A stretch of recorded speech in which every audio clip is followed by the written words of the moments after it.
Continuation of input tax credit special circumstances to avail the ITC.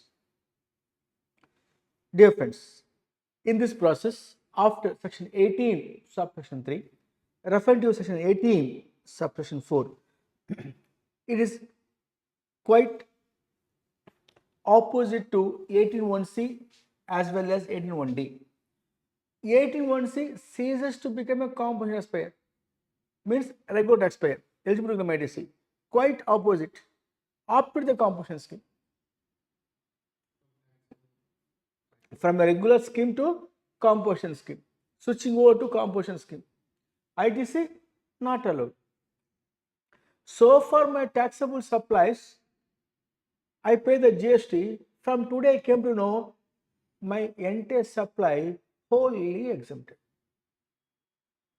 In these two cases, I am not eligible to claim ITC. Simple. Here, the law of the land here says that in a simplified manner in these two cases,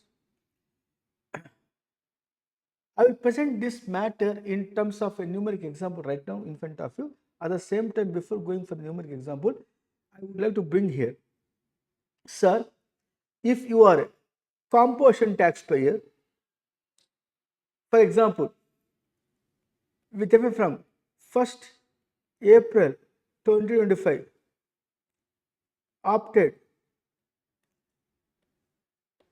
composition scheme, then you are not eligible for ITC. If so, inputs as on 31st March 2025, capital goods as on 31st March 2025, ITC is on that. For example, here 1 lakh, here 1.5 lakh. ITC allowed, not allowed, question mark. Not allowed. Enter amount 2.5 lakh, ITC is not allowed. Inputs lying as a stock on 31st of March 2025, on which GST how much?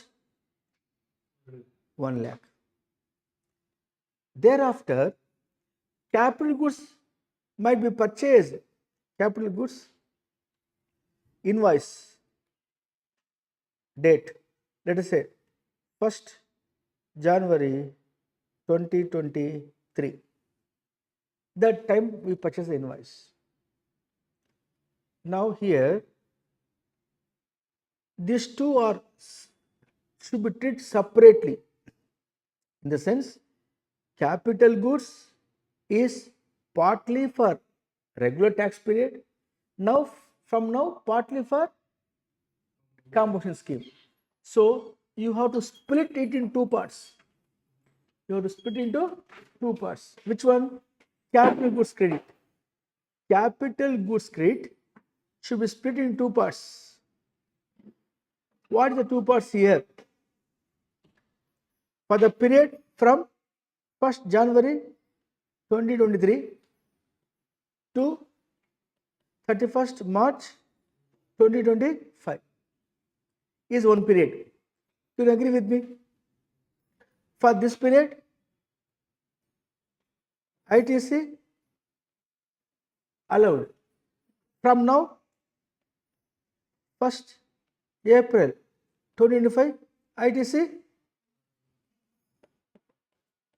not allowed. You get my point, sir?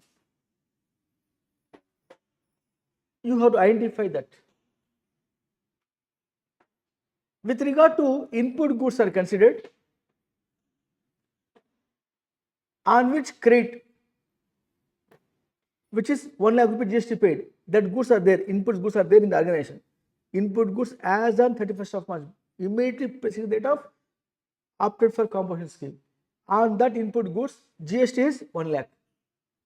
Now, this 1 lakh is ITC, is available in the books as a ITC or not available? Important, no? Stock is there, Raja. Stock is there. But credit should be there or not? I might have been utilized the credit also. I utilize the credit. Then ITC on inputs receivable. ITC on input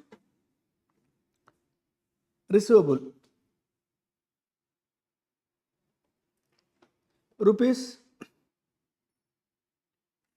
20,000 only is there. Stock is there on which GST 1 lakh credit which has been availed and also utilized. How much utilized there? 80,000. Balance left over credit, how much is there? 20,000. Now you tell me stock is there on which GST ITC is not allowed. How much? 1 lakh. However, prior to composition scheme opted, you have availed the ITC 1 lakh and utilized the ITC out of 1 lakh. How much? 80,000. As on the day of opting the composition scheme, the ITC receivable amount is how much available? 20,000. But stock worth so much, and with GST 1 lakh should be reversed. But reversible, how much is there? 20,000. What shall I do? Reverse 20,000 out of 1 lakh. Balance? I avail no? Utilize no? What shall I do? Pay the amount to department. You get my point, sir? No, sir.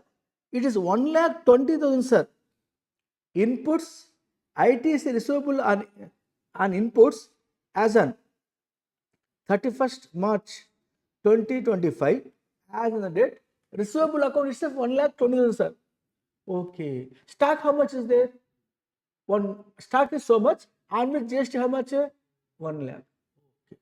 So your goodbye, you avail the ITC but not utilize. Therefore, how much is there? 1,20,000 receivable credit inputs.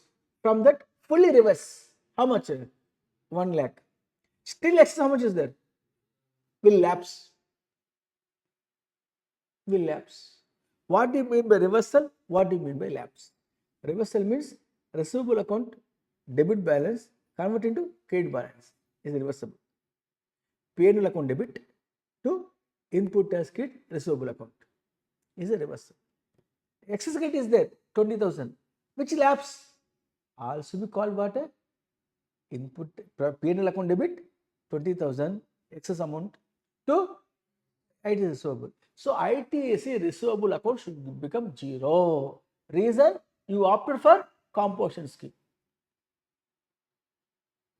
Here logically is this: if input tax credit receivable balance more than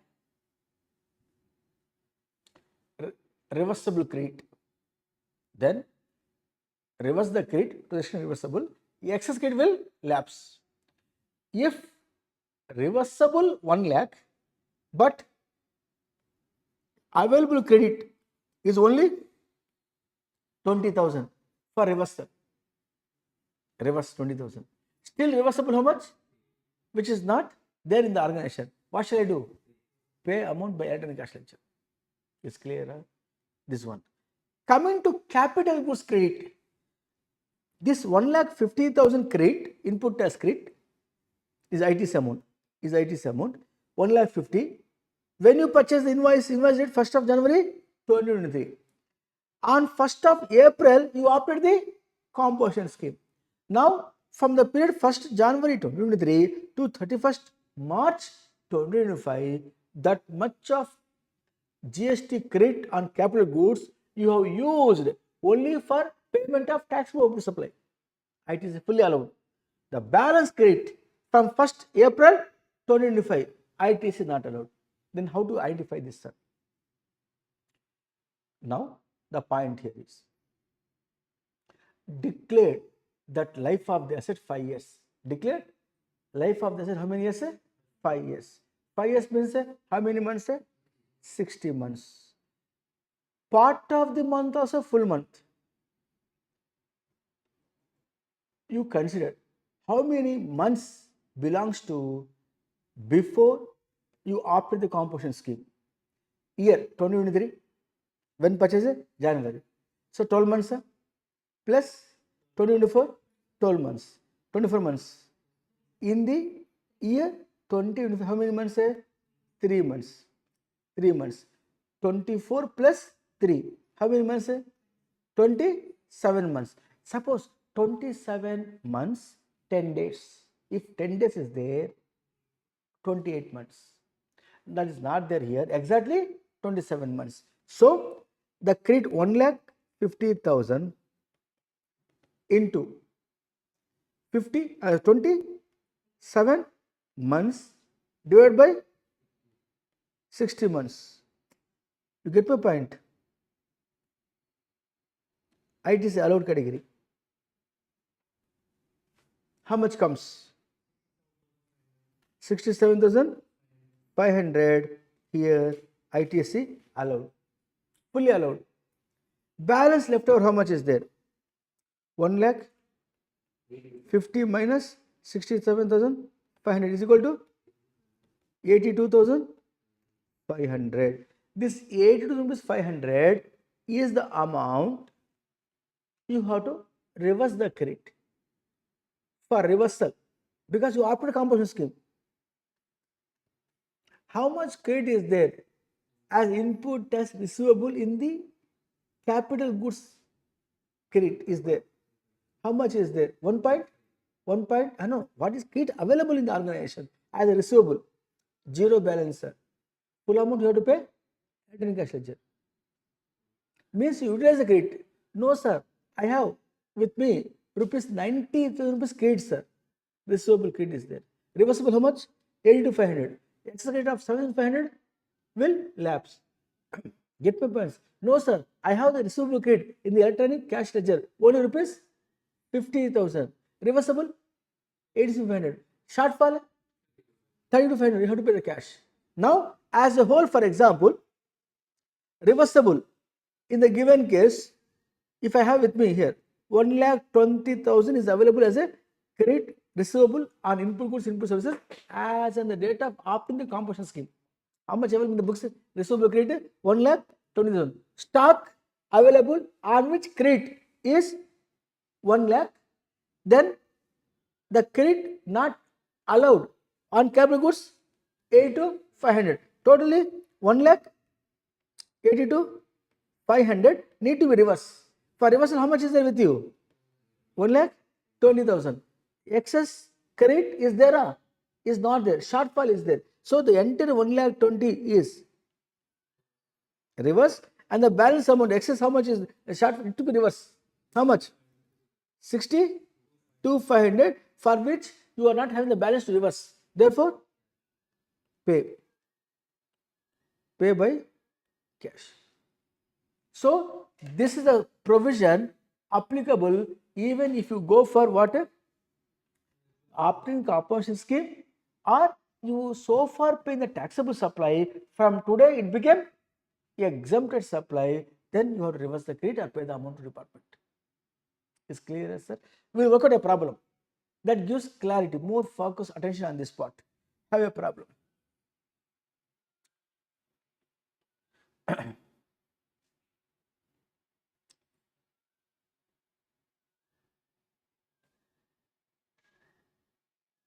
In the workbook.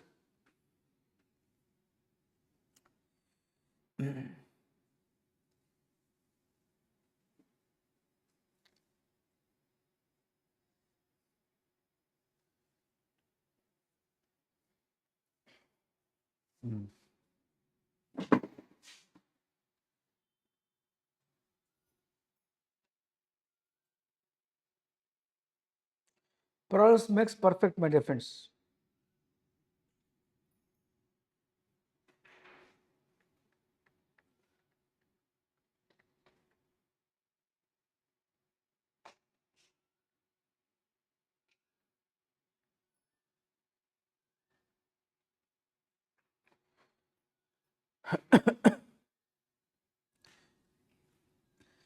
This font is visible for your book, ma'am, where I given in the printed book, I mean the soft copy.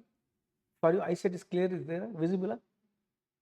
Visible, no? For me, I feel very thin. seems to be. I think it's a textbook format is good, correct? Yeah, hopefully correct.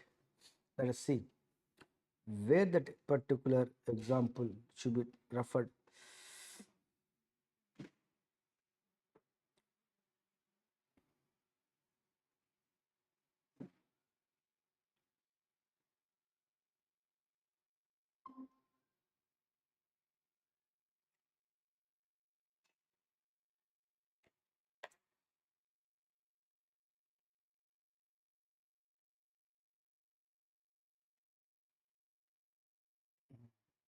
So I get.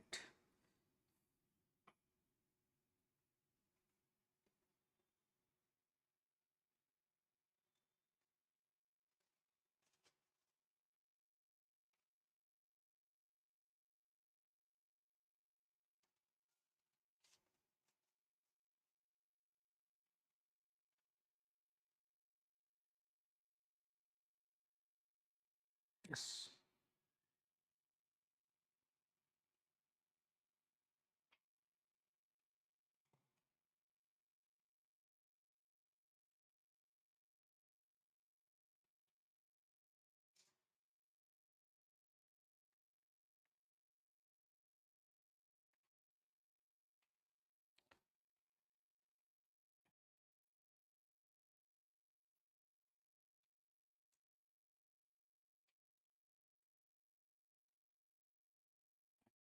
Yes.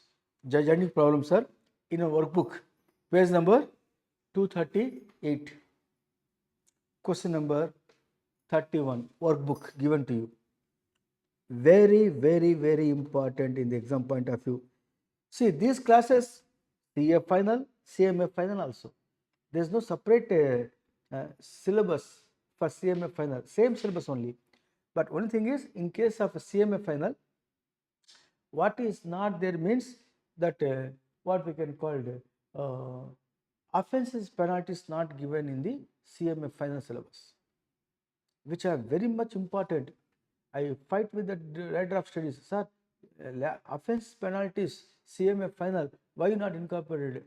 Sir, this is approved by the council, sir. We can't do anything, sir. You please go ahead.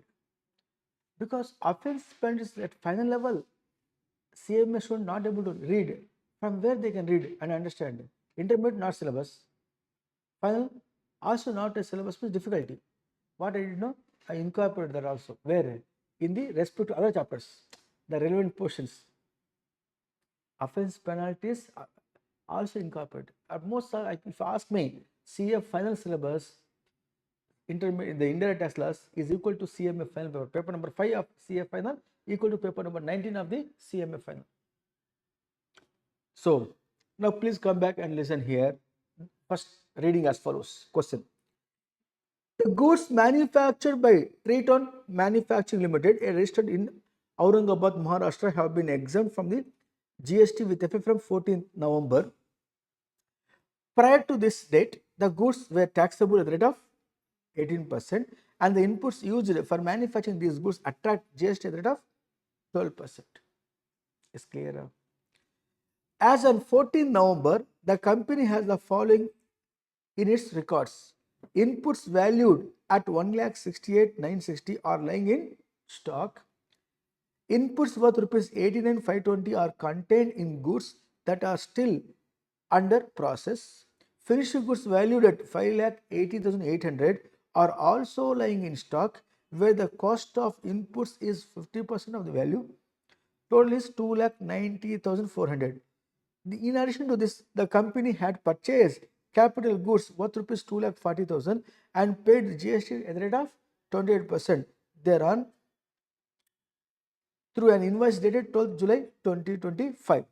The electronic credit ledger balance of Triton Manufacturing as on 14 November stands 3,55,980.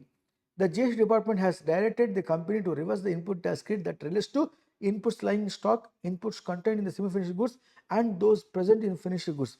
However, the Triton Manufacturing argues that once the ITSC has been availed, it becomes indefeasible and not required to be reversed. You are required to determine the correct GST treatment of such credit reversal under the CGST Act. Additionally, what would be the position if the balance in the electronic credit ledger as on 14th November 2025 were only 3 lakh, 35,980. That's all. That's it. Now you tell me, Brian, the given case. Triton manufacturing is prior to 14 November taxable. From 14 November exempted. Now I want to know first stock inputs as on this date. What date? 14th November. 14th November. I wanted to know. Stock, if you refer, inputs valued how much? 1 lakh 1,68,960 is there. Keep with you. Stock is there.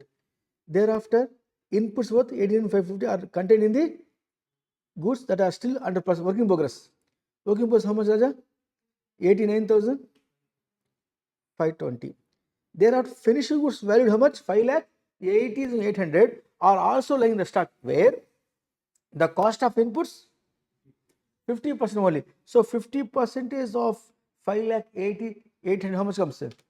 5 lakh, 2 lakh 90,400, 90,400.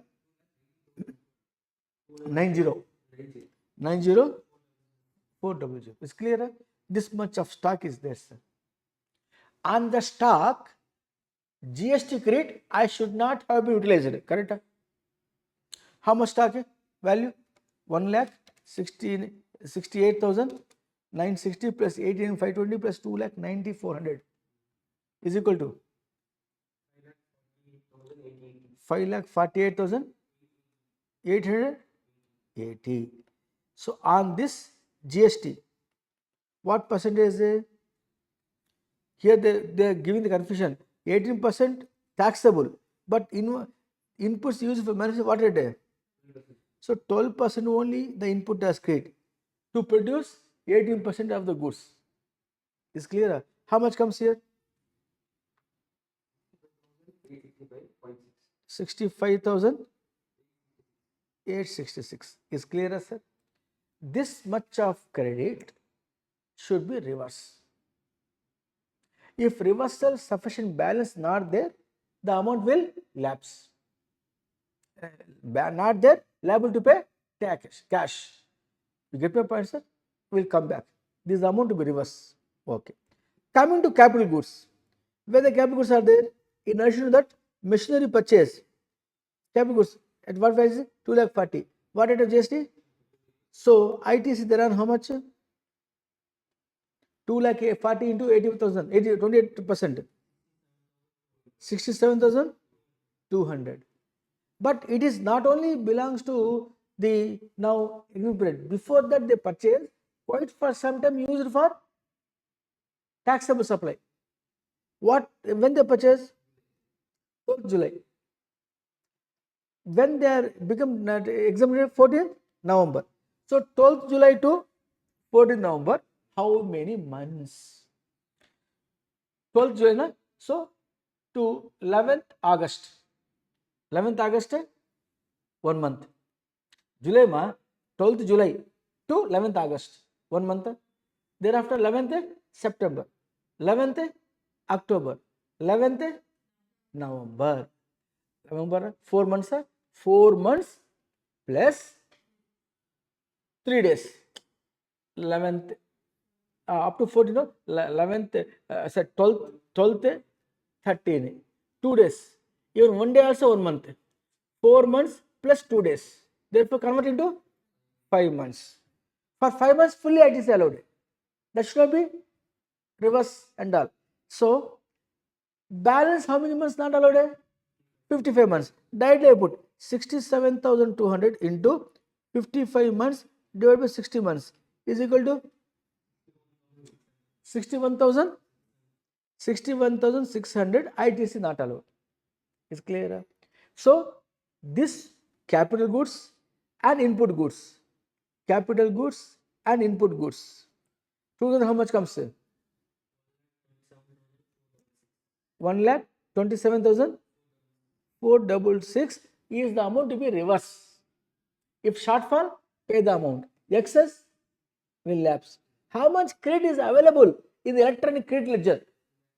3,35,980 minus 1,27,466 is equal to then balance amount how much?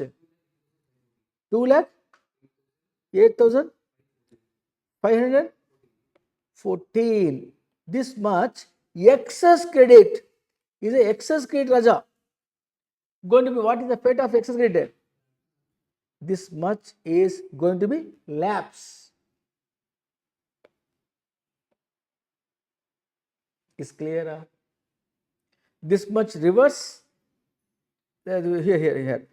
This much is reverse. 1,27,466 is reverse from available credit of 3,35,980 and the excess will lapse. Is clear? They are asking what happened. You are required to determine correct treatment. Okay. Additionally, what would be the position if the amount reversible how much? For receivable how much is available? 35,980. So reversible 1,27,466. Available 35,980. Available where? In the books of accounts as electronic credit ledger. 35,980. Then shortfall is there. How much shortfall taking place? 91,486. This much you have to pay by cash. This much should be reverse.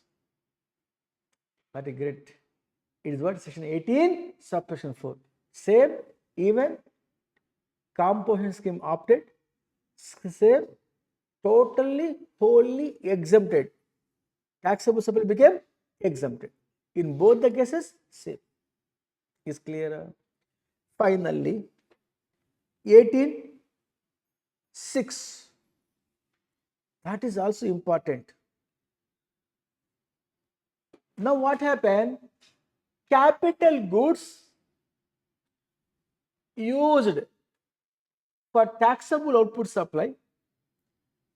Now capital goods alone disposed of as second hand machinery. Repeating, capital goods used in the organization for taxable supply. Now I want to modernize it. I want to replace with AI technology, new machinery. Modernization of machinery, I want existing machine I am disposing of, selling off. In that case, capital goods credit is allowed to you with the condition you are going to use that asset at least for 5 years. In the life, no? Get my point, sir. If you have sold that asset, the ITC thereon fully not allowed. Then how much is allowed? How much not allowed? Refer section 18, subsection 6. Got the clarity? You first point to understand what for we referring 18.6. I purchase asset, use for my manufacture. After 2 years, I am selling off as second hand machinery. I use the word second hand machinery. Does not mean that margin method will apply. I am not buying and selling off, not a second hand machinery, Raja. I am buying machinery for my business purpose, using as a capital asset. That machinery, after using in my business for taxable supply, now I am disposing of. ITC fully not allowed if you dispose of it. How much to be referred? How much to be reversed? How much to pay to department? Refer 18.6, which says that ITC taken on capital goods less 5% per quarter for part of the quarter, also full quarter, from the date of invoice till the date of disposal. That much of credit you reduce, means it is ITC allowed. The balance credit compare with GST payable on the transaction value of that particular machinery when you sold that amount of GST. Among the two, Whichever is higher, that much you have to pay to department or reverse the credit.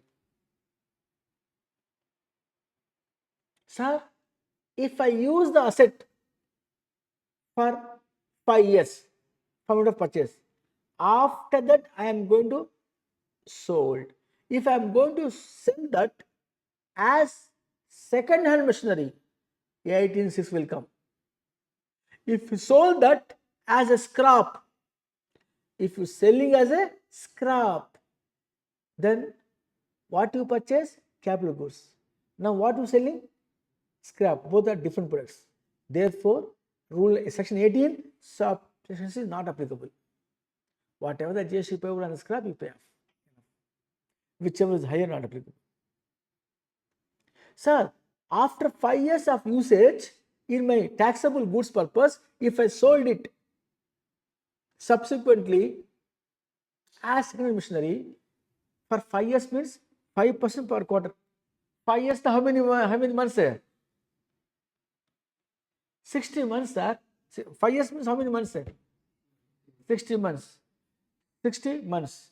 So, in 5 years, how many quarters? In 5 years, how many quarters? 4 into 5, 20 quarters. 20 quarters. Correct, Raja? Per year, 4 quarters. For 5 years, no problem. How much? 4 into 5, 20. 20 quarters, sir. 20 quarters, 5% per quarter is equal to 100% reduction. It become 0. Credit minus, if it is credit is 2 lakhs, reversal also 2 lakhs. Reduction 2 lakhs. The balance will be 0. 0 is not the tax to pay. 0 or the tax payable on the sale of the machinery, whichever is higher. That is the reason this is brought into force as a kingpin. Get my points? A detailed study I can also explain to you, but that takes a lot of time. You have to understand we are in rapid revision class now. So looking ahead to accomplish our target within a shorter period of time by covering all the provisions. So nevertheless, I am telling you, Raja, earlier this was not there. When this was not there, a person used that asset for 5 years. The asset life is 25 years. 5 years only used it. After selling second machinery, then whatever GST I will, ITC I will only. Because reversal not there 0%. To avoid that 0% payment of tax, they said that credit and capital goods less 5% per quarter. So far used. The balance credit compared with the tax payable on such sale of machinery, among to whichever is higher amount, that much you have to reverse, or if reversal no credit balance, pay to department. We work out a problem that gives the clarity. Work out a problem here. The problem here, I am going to bring to a notice now, right now. Yes, this problem is there. Somebody read, can you read, Raja, for me, please? Question number 32. Yes. What if One minute. Doubt you are asking, doubt. Ask, Amma. what if person is not availing ITC capital goods? The 18(6) will apply. If the capital goods, when I purchase, I capitalize GST for depreciation. ITC not availed. If ITC not availed, that asset you are selling, section 18 sub 6 not applicable. But when you selling that asset as scrap or second hand, as the case may be, there must be a value consideration on which you pay GST. If you avail the ITC, 18(6) will apply. You have to reverse or pay the amount under this, and you also pay tax on account of sale of machinery also. Is clear, sir? Can you read now, please? Mrs. Trident Engineering Limited, a registered supplier based in Vadodara, Gujarat, sold plant and machinery which had been used in the manufacture of taxable goods for rupees 4,80,000 on 1st December. GST is applicable on the transaction of value of plant and machinery at the rate of 18%. Mrs. Trident Engineering Limited had purchased this machinery through invoice dated 20th December previous year for 6,60,000 plus GST 18%. The company had availed the input tax credit on the said plant and machinery. You are required to compute the amount payable under Section 18(6) of CGST Act by Mrs. Trident Engineering Limited. Good. Now, Trident Engineering is a registered person located in Vadodara, Gujarat. Now, that machinery used for taxable supply, am I right? When they purchase it, first has been used in the manufacturing on 1st December. Has been used in the machine for taxable supply for like 80 on 1st December. GST applicable and transaction value is 18%. Okay. The applicable and transaction value of the machinery means sale value of the machinery. Trident Engineering had purchased the machinery not December, sir. Here, this 20th December, previous year. 1st December, current year, they sold. Is clear? Now, how much they purchased? 4,60,000, on which 18% GST. Is a total ITC. Total ITC is equal to rupees 1,18,800. Is clear, Amma? 18% GST on 6,60,000. Any difficulty? From that previous year till the date of disposal, 5% per quarter. Part of the quarters of full quarter. That much art is allowed. How much comes? How many quarters? Say 4 quarters will come, obviously. 4 quarters. 4 means how much percentage? 20%. 5 quarters coming. Why? See. Okay. That means which quarter? That is October, November, December. Okay, na sir? I will refer the quarters also. That is important. Here, quarters. When talk about here, October, November, December of the previous year, 1 quarter. Thereafter, Jan to March, how much? 1 quarter. April to June, 1 quarter. Thereafter, July to September. July, August, September, 1 quarter. Thereafter, October to 1 quarter. So 1, 2, 3, 4, 5. So 5 quarters into 5% per quarter is equal to how much? 25%. Is clear? Of this value, 1,18,800, 25% reduction. How much comes? 29,750. 700. This much of ITC fully allowed. Is clear? Then the balance how much? 89,100. This value compare with GST payable on transaction value. How much?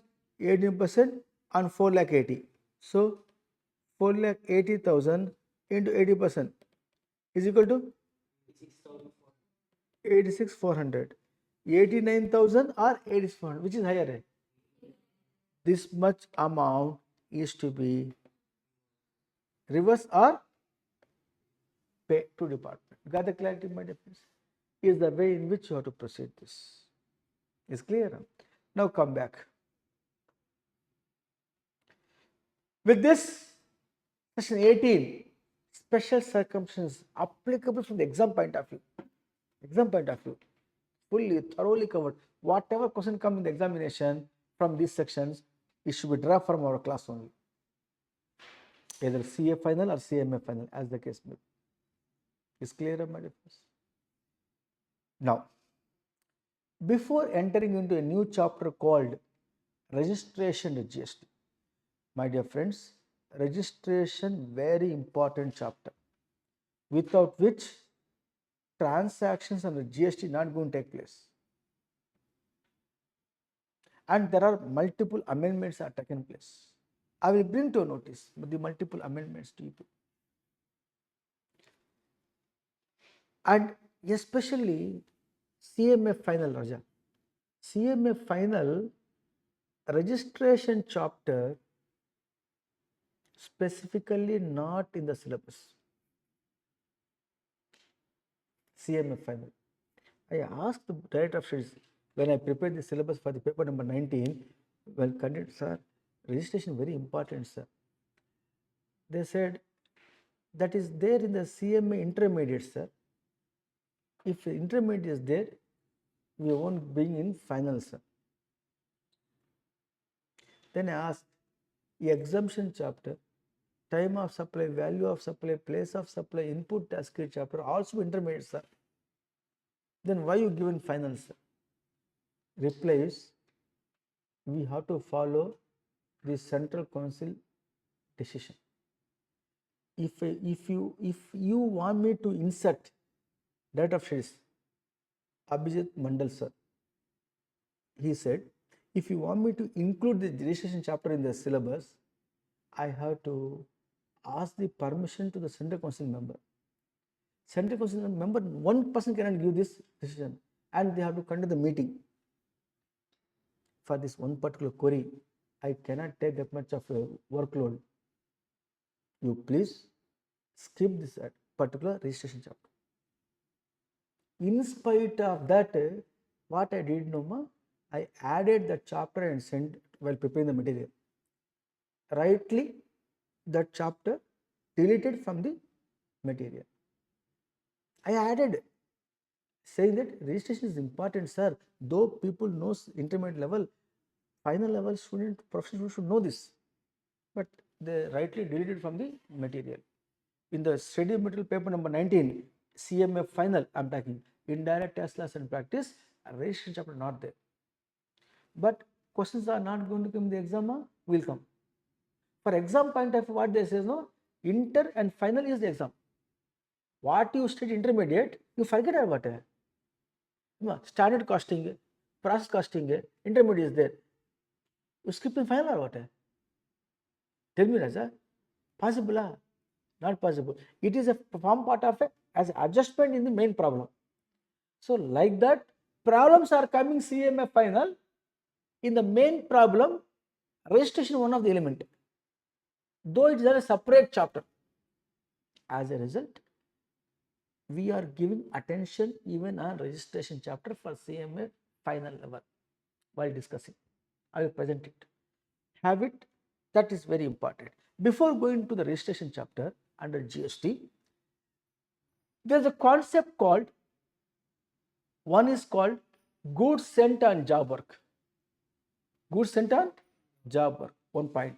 Second point, input tax credit, where input tax on input services distributing by a person called as input service distributor, which is referred under section 20 of the CGST Act. These two sections are important. Section 19 talks about job work procedure. Section 20 talks about input service distributor procedure. I will explain to you by showing a diagrammatic presentation. Just look and understand. You won't forget after you qualify also. I am guaranteed for that. Presenting here, simple manner.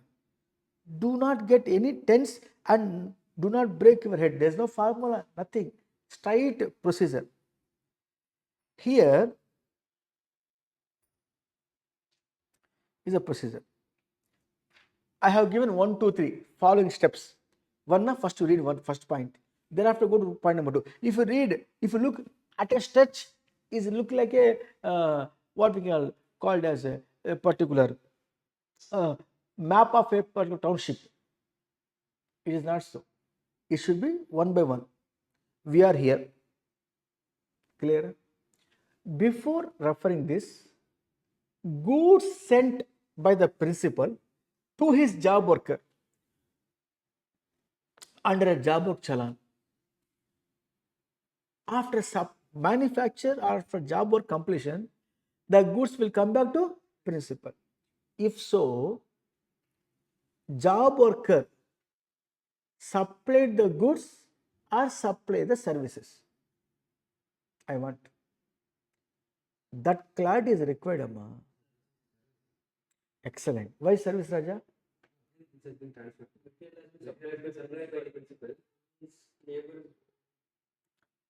Your answer right. Supply of service, but explanation not digestible to you. You are a professional, no? You are not an ordinary guy. You are a professional qualified. Success of the GST on your shoulder.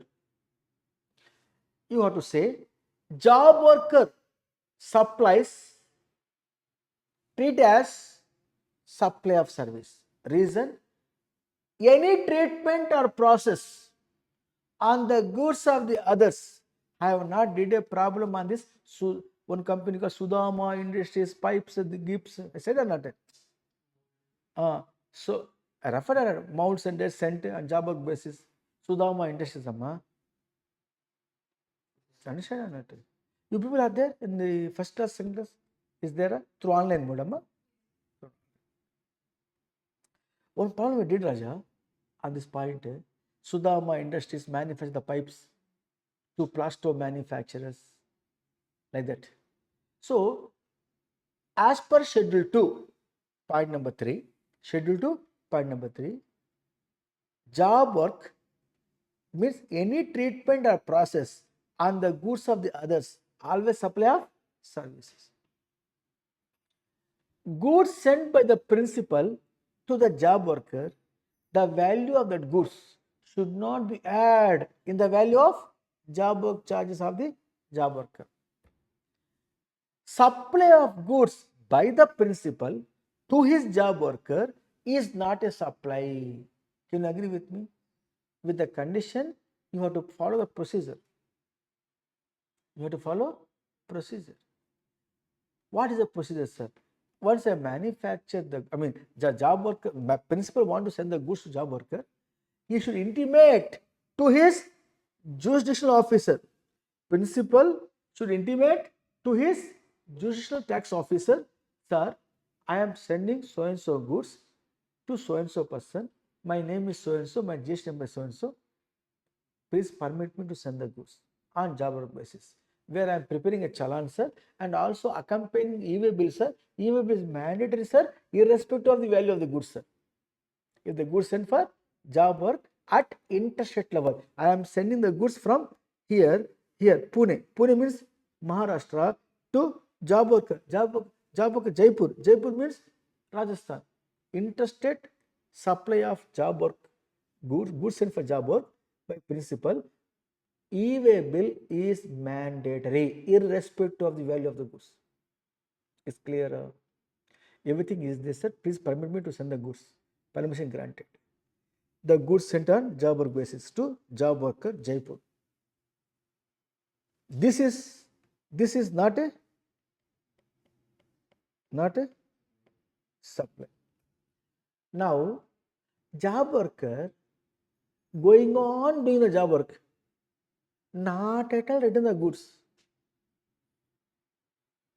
1 month over, 2 months over, 1 year also over. Then not a supply.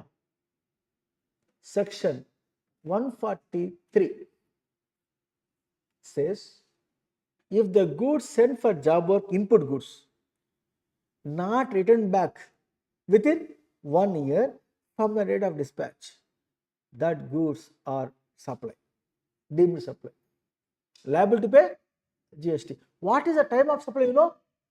1 year before, when the goods removed from the principal premises, is the time of supply. You see, from that due date till the date, you have to pay interest also. Where I said this, look here, input goods sent for job work under 143 is not a supply. How long means if returned to the supply within 1 year for of goods sent for job work, yes, then ITC is not required to reverse by the principal on the goods sent for job work because not a supply. If the goods are not returned within 1 year from date of dispatch, the principal who avail the ITC on that goods which is sent for job work not entitled to avail ITC should reverse, says section 19. If no goods are not returned within 1 year from date of dispatch to job worker not returned back within 1 year, it will be treated as deemed supply. ITC required to be reversed and pay or amount equal to pay the amount equal to the amount of credit available on that. The goods sent for job work, if returned within 1 year, well and good. If not returned within 1 year, is supply. The credit available on that particular goods by the principal should reverse the ITC.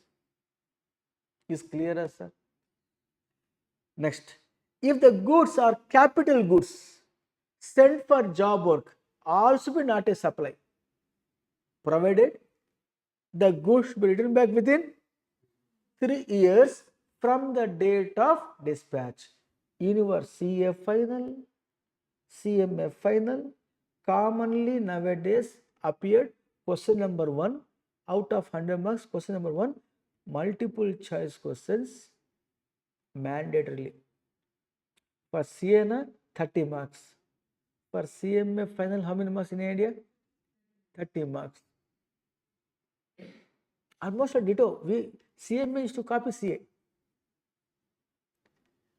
Maybe in that MCQs, definitely going to ask in the examination if the goods sent for job work, which are capital goods nature, if not returned within dash,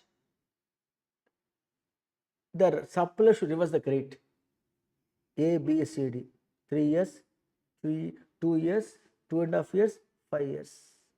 A, B, C, D. Which one have to consult? A, 3 years. Easy scoring. If you good with the subject, out of 30 appude kailo varnam. Also, time saving the examination. Time saving, sir. 30 marks, okay, perfectly confident. Balance 70 marks. On 70 marks, you try to write neatly by taking the time.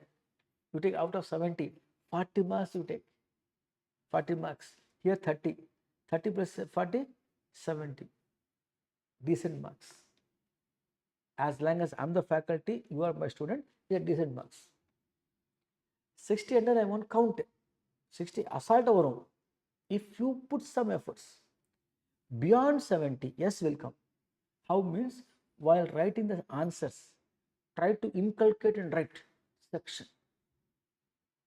Therefore, not ask section to write as per section 19 of the CGST. If the goods sent for job work, that goods are input goods, if returned back within 1 year, as per section 143, it is not a supply. ITC not required to reverse. If not returned within 1 year, if it is input goods, the GST availed on that inputs as ITC, the principal should reverse the credit. You mentioned as per section. Suppose if there is a case law, in the last class, one case law I referred, very important case law. Which case law? The vendor not paid the tax to department. Buyer paid the tax to supplier. Buyer availed the ITC.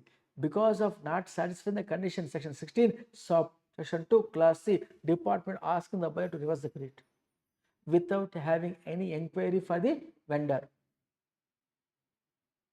The department claim justifiable.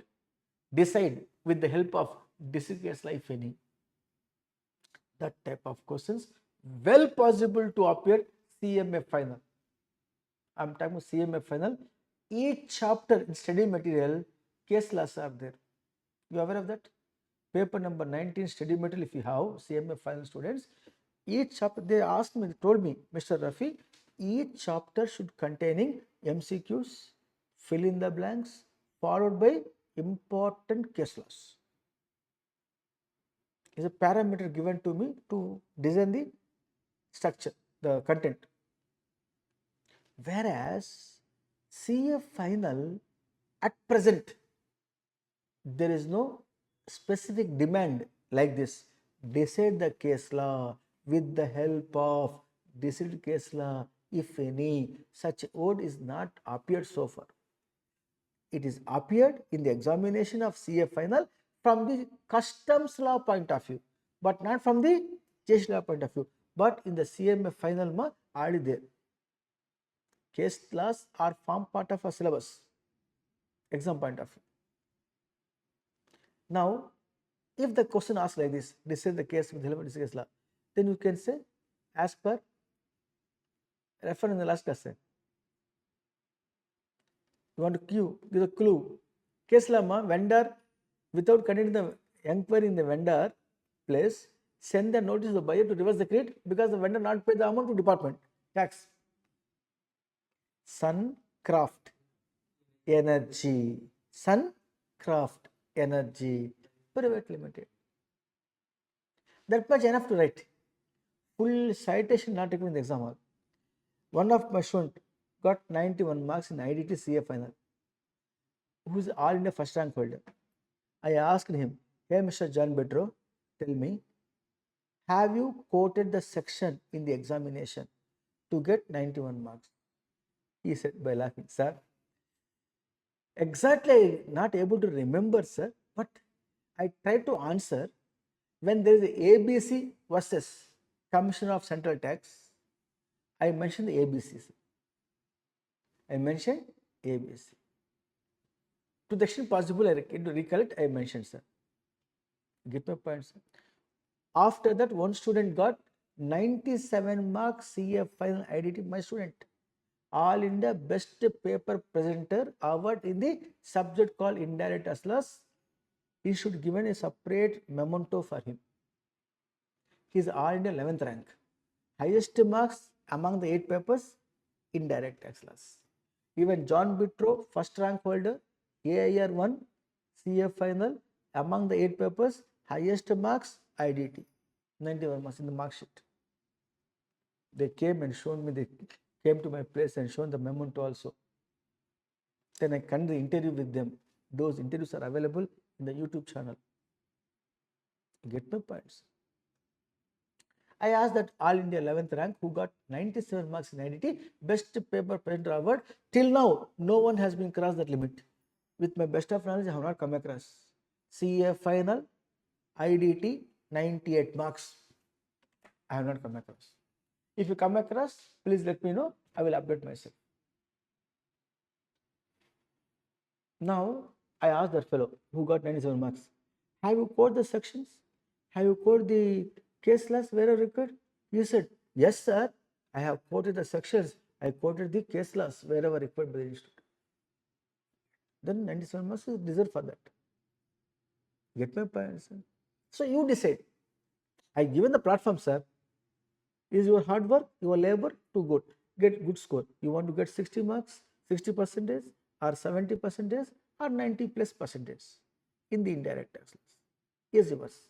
Scope is there to get 98 marks also because question paper 100 marks.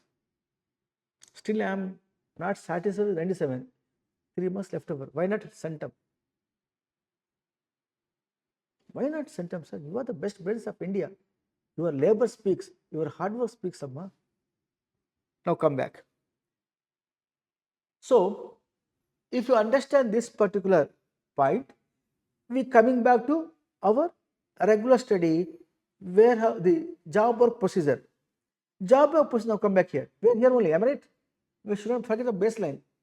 Now, goods sent for job work, not a supply, the goods should be returned back within 1 year or 3 years as the case may be. Input goods or capital goods respectively, correct? Now, from one job work, the goods required to send to other job worker is allowed with the help of endorsement of delivery note or delivery challan. Can say once goods has been process completed, the goods can come back to principal place. Our principal may say, hey job worker, job worker to M of Mumbai, you please send the goods to my buyer. I will send to him invoice on the direction of the P of Pune principal. Job worker M of Mumbai can send the goods to the buyer place. Invoice will be raised by the principal. For principal only GST apply. For the principal only GST apply. You get my point, sir? Thereafter, here, once this process is completed, the P of Pune principal should prepare a detailed report in the form GST ITC 04 and it should be submitted in the GST ITC 04 movement of the goods sent job worker A, job worker B, job worker C, goods received from job worker D, job worker B. Then at the end of the particular month, what is the stock available in the job worker, what is the stock available with the principal. The detailed list called ITC 04 should be submitted by principal. Job work procedure is applicable to the principal, not to job work, provided if the goods are taxable goods. If the goods are exempted goods, job work procedure not applicable. Exempt goods, man, why should you ask the office department permission and all? Not required. You get my point, sir? Job work procedure applicable to principal, provided the goods are taxable nature.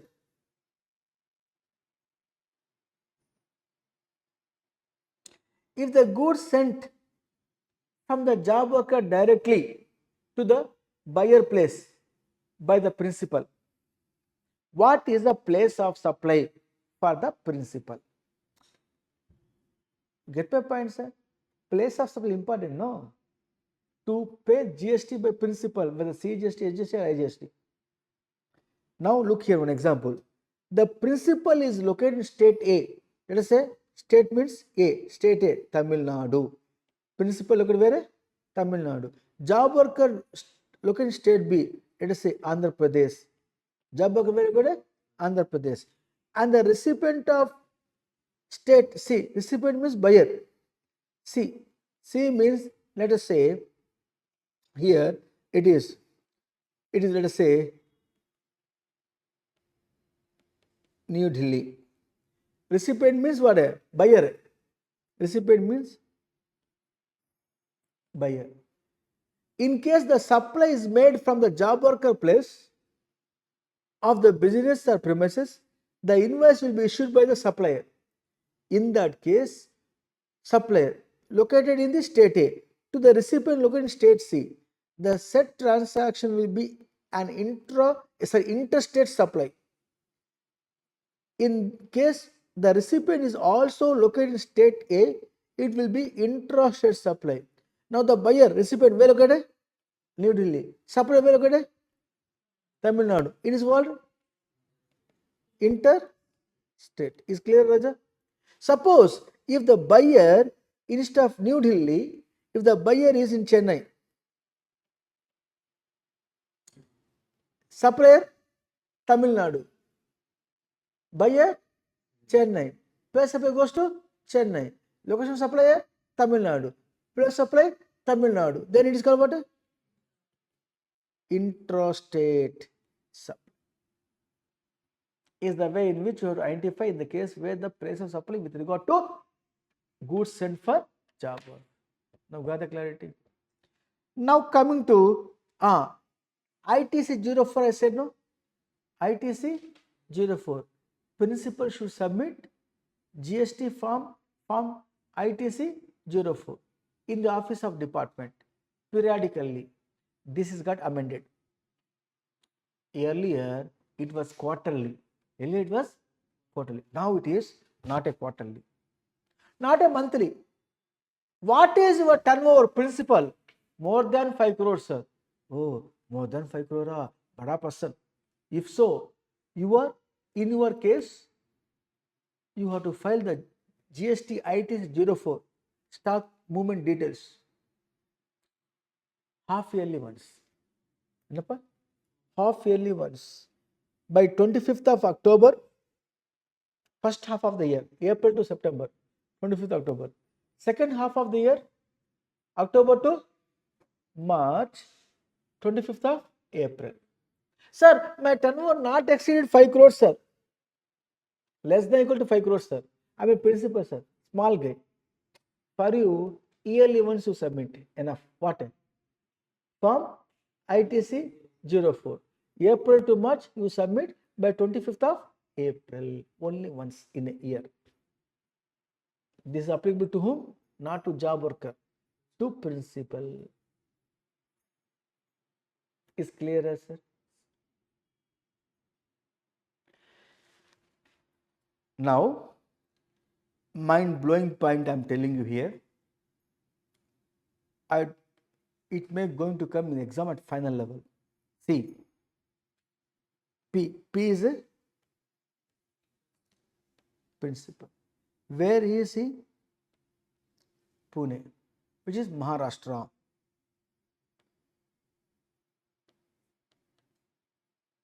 Is clear, brother? He supply the goods on job book sent. What he sent? Goods sent to J of job worker Jaipur. J of job work Jaipur. Jaipur means Rajasthan. Rajasthan.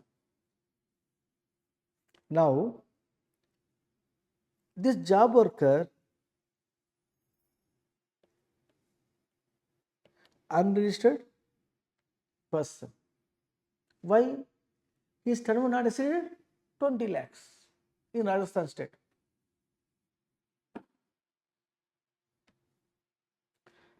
Here what happened? If he produce his separate his charges, job work is 2 lakh. This 2 lakh rupees bill raised by job worker, uninsured person. In the given case, it attract GST, it attract applicable GST or not. The law here says, when the goods sent to job worker place, not a supply.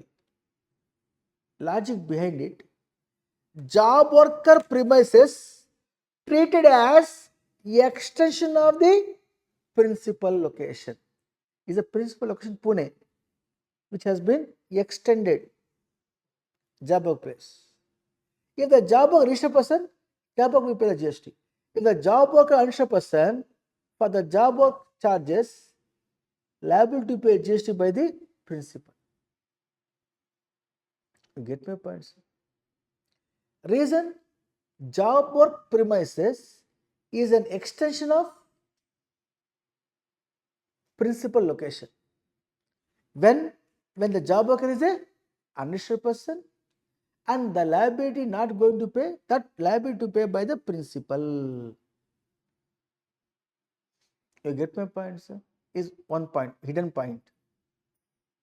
If the job worker registered person, job worker will pay the tax. You get my point, sir? The tax paid by the job worker will be automatically ITC to principal. Get my point, sir? Now, coming to input service distributor concept, ISD. ISD, input service distributor, namely ISD.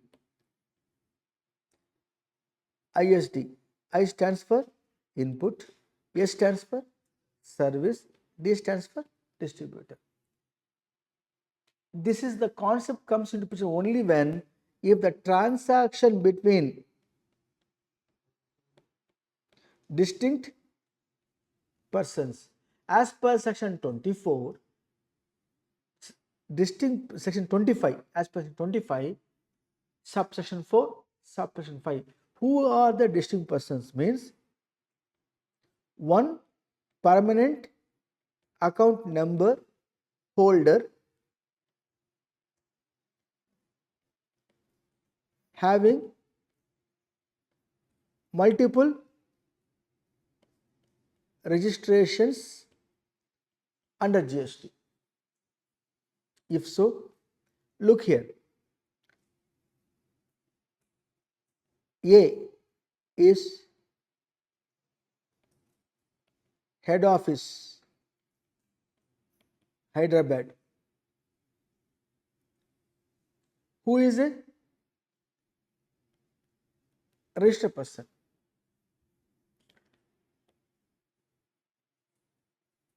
B is a branch office of A located in Bangalore. Here C branch office of A which is Chennai. One head office, two branch offices. Can you agree with me? Now they produce finished goods. They produce service. They produce finished goods. Get my point, sir? One company called XYZ provided advertisement services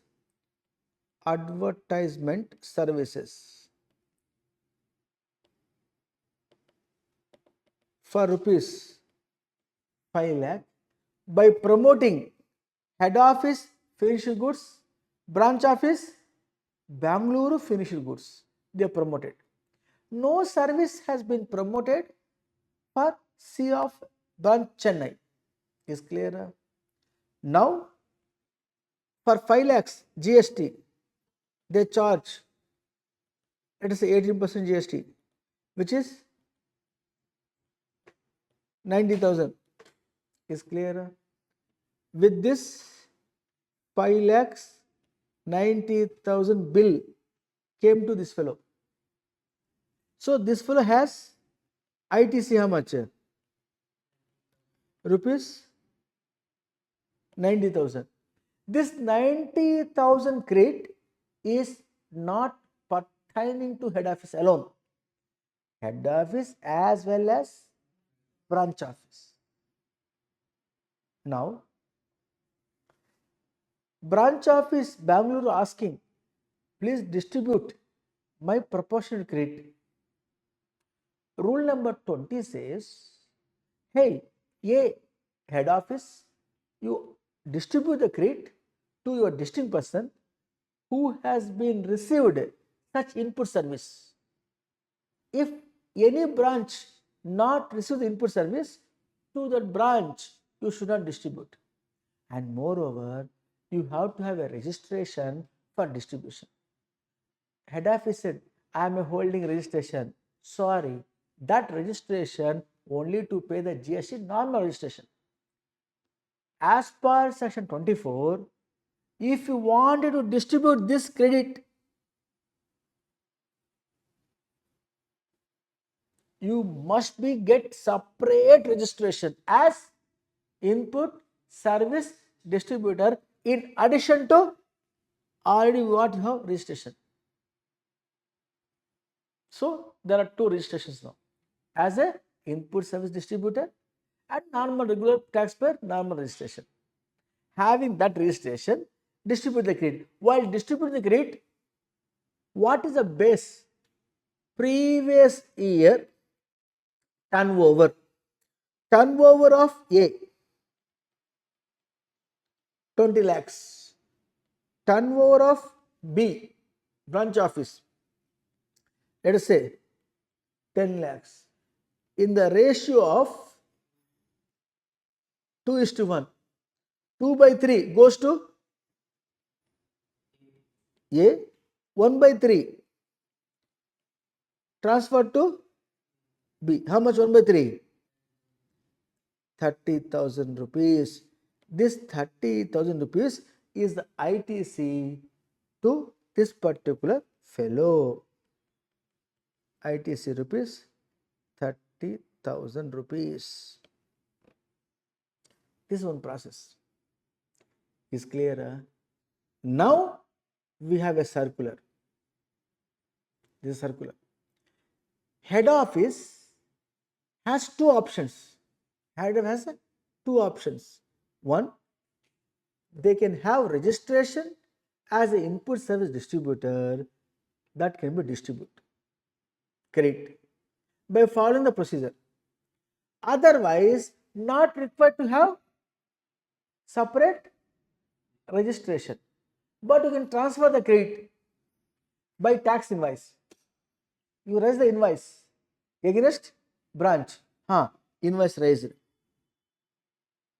of so much value, on which credit. Let's say if the GST rupees 30,000, 30,000 is equal to 18%, then what is 100%? 1 lakh 66,000, 1 lakh 66,667. On with GST, how much percentage is 18% is equal to how much? 30,000. Prepare the tax invoice sent to the branch. Sir, branch availing ITC should make the payment to head office. Not required, deemed to have been paid. We discussed this point in last class. So two options. For head office, when transfer the goods to branch office as a distinct persons, ITC can be transferred having ISD registration. If not, can transfer the credit by way of tax invoice. This is the circular of the CBSE notified recently. It is there in the material also. I will show you right now for information and confirmation. In our material is there, which I sent to you.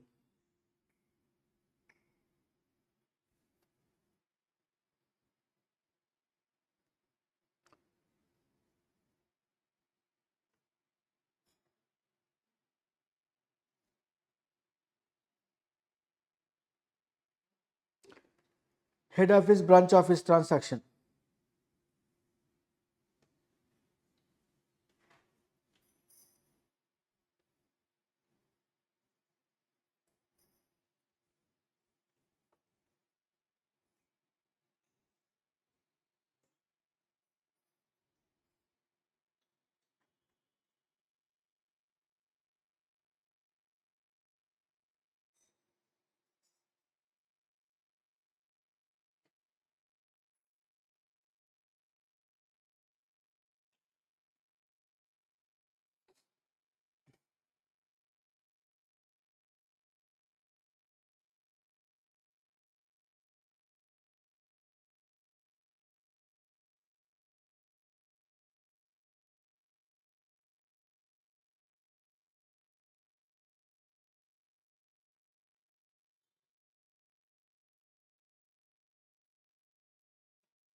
It is there in the material which I right now I'm going to bring to notice. Just taking process that circular number to refer. Otherwise, the concept remains same.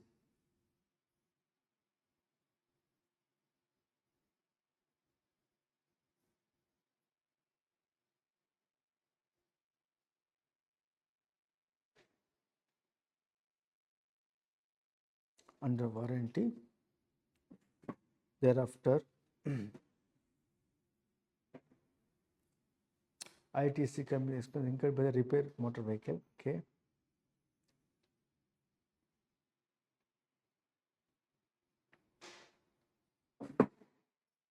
It is there here under the chapter called registration chapter. It is there. Page number also will show you.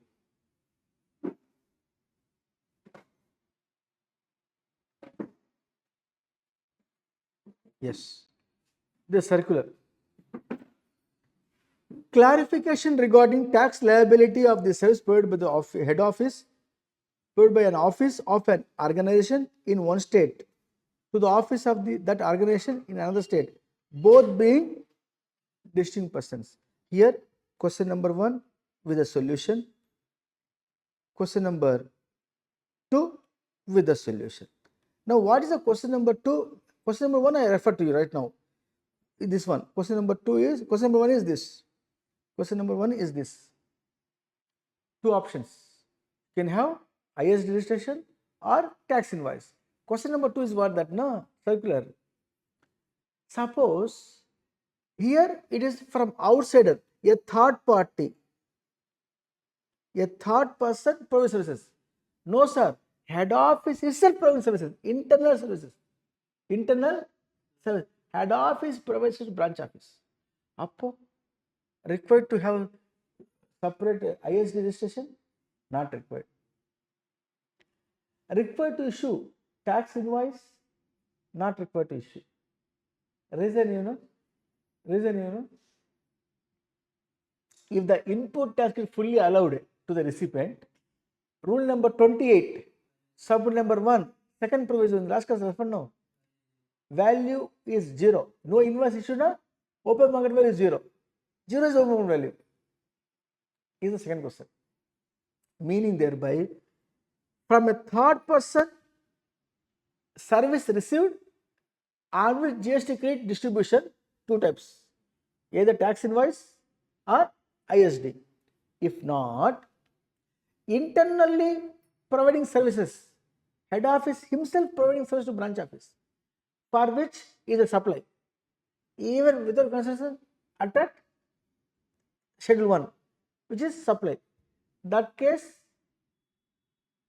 if the recipient availing full input tax credit, whatever invoice value shown is open market value. If invoice not issued, 0 value is open market value.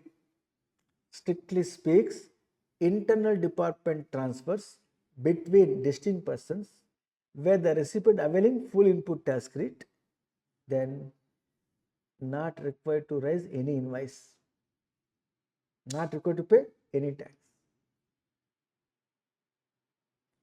provided the recipient should avail full input tax credit. Got the point, sir? This is what this circular says. This given circular. I refer this. It is there in the study registration chapter. This circular.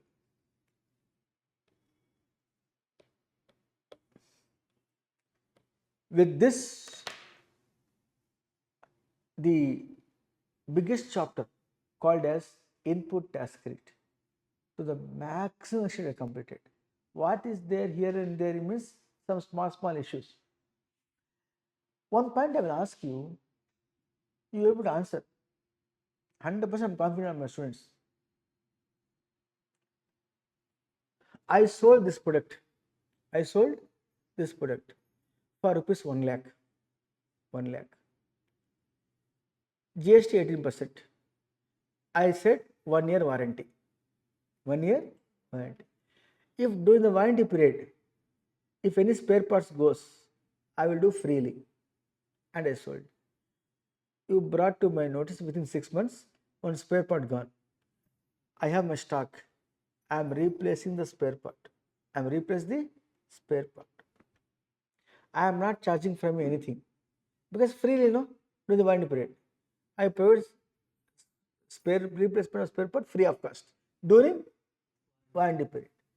Now, for me, my spare part, what I purchase by paying GST, it is allowed, not allowed.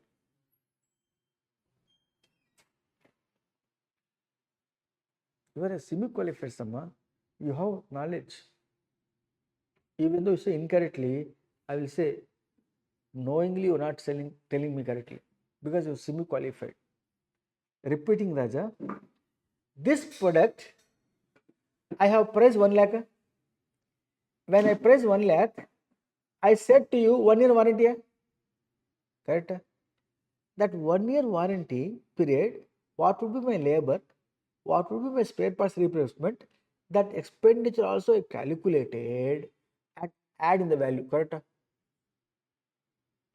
Now, sometimes this product may come for repair, may not become for repair, but the value of replacement spare parts are dumped in this value. At the time of sale itself, I pay the GST 18%. Now, during the warranty period, free of cost replacement, really free of. You get my point, sir? Is it really free? No. Knowingly and unknowingly, buyer already paid at the time of original purchases, the entry value. Now, unfortunate, one spare part replacing in the warranty period. Now, I am replacing with my stock. The stock what I purchase by payment of GST, I am replacing only against a product which is under warranty. The replacement product spare cost already there in the value of supply, was supply made. At the time of was supply, I already paid GST. Cascading is there. Now tell me, can avail ITC? Yes. So during the warranty period, replacement of spare parts free of cost, actually not a free of cost, whose value already added in the value of supply. If this product, if I show, you are not able to catch hold, I will tell you, you will find out excellent manner. Now listen. I know you people are blinking here. Only very simple, amma. See here.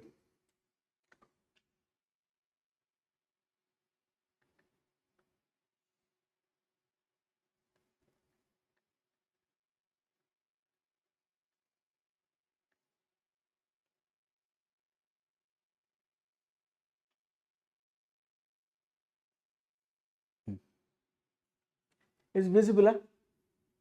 Honda bike. I said the value of the bike here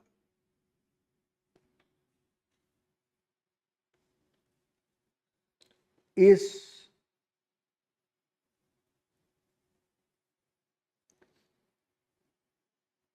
the Honda of the bike value cost. I said 2 lakh rupee.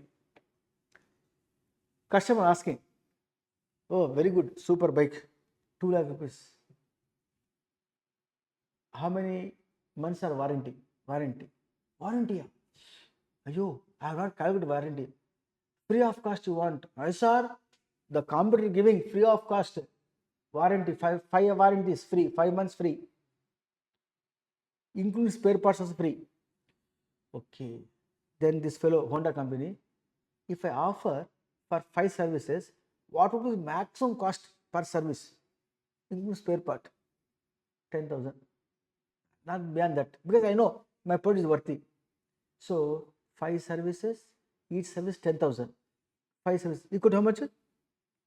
50,000. Now I said this is the price of the bike. Cost price of the bike is so much. I said to you, this is the cost price of the bike.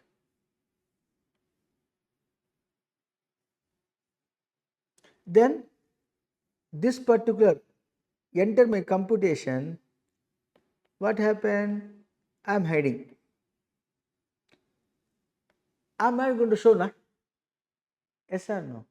Now you are coming for service.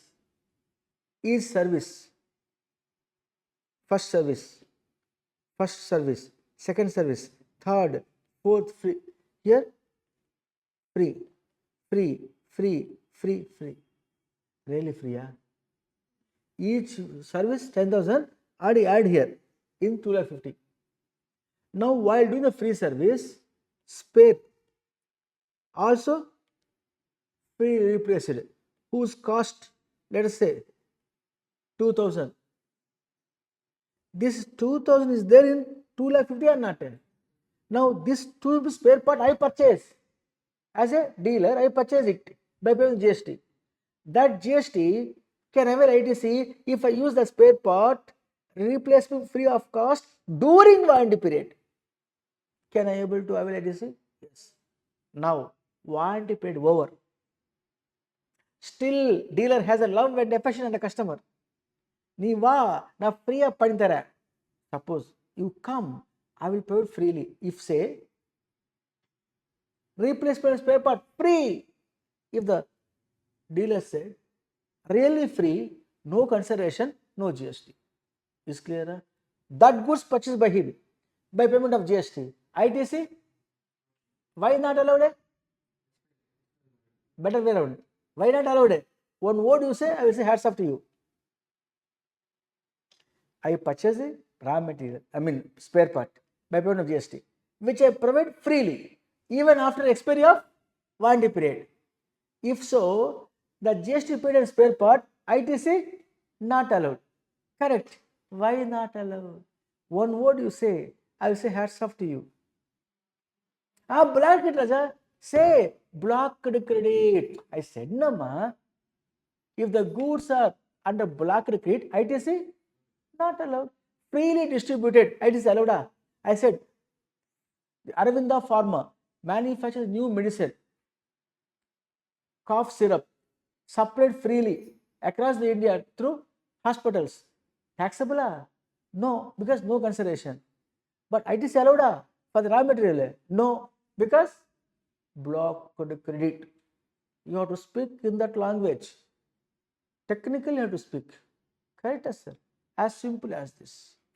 With this particular explanation to input tax credit in all aspects to the extent possible, because it is what type of class, Raja? Rapid revision classes. Therefore, focus attention in exam point of view, ITC chapter completed. Now, take a break of 10 minutes. We will go for new chapter called registration and GST law. New chapter registration and GST law.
மார்னிங்லேருந்து evening வரைக்கும் நான் ஒரு channel படிக்கிறேன்.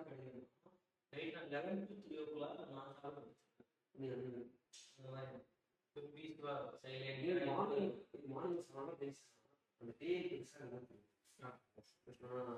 ஒரு night night சீக்கிரம் வச்சுக்கோங்களேன். நான் treat பண்ணுவேன் ட்ரீட் தான் ஸ்கூலில் நைட் படிக்கிறேன். அப்போ என்ன பண்ணுவேன் தான் அது மாதிரி தூங்கிட்டீங்கன்னா எனக்கு அப்பா பக்கத்தில் படி தான் எடுத்துட்டீங்க. அது லேட் ஆயிடுச்சு அந்த மாதிரி நினச்சி வந்துடும். அதை எங்களுக்கு மோஸ்ட் ஆஃப் நைட்டு பண்ணிடுது சரி. இப்போ உங்கள் ஃப்ரெண்ட்ஸ் எல்லாருமே 90% நைட்டாக பண்ணிடுறாங்க. ஃபோன் பார்க்க ஆரம்பிச்சிருக்கேன்.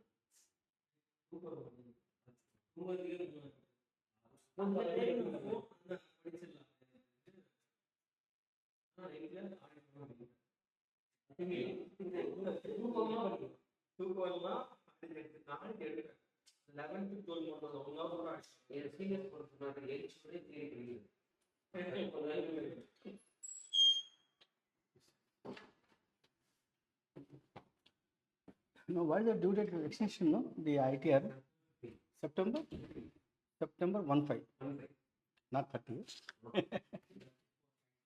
That's right only. Actually, this is actually the extension, na? September 15. Now itself sending the SS one step ahead. Please file the return. One step, you will be one step ahead.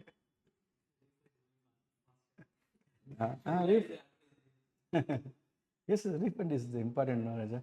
For us, more tedious goes. Each and every rupee tedious. So, let us see. Fine. Now, I'm going to take up registration chapter, sir. Quickly go through that chapter.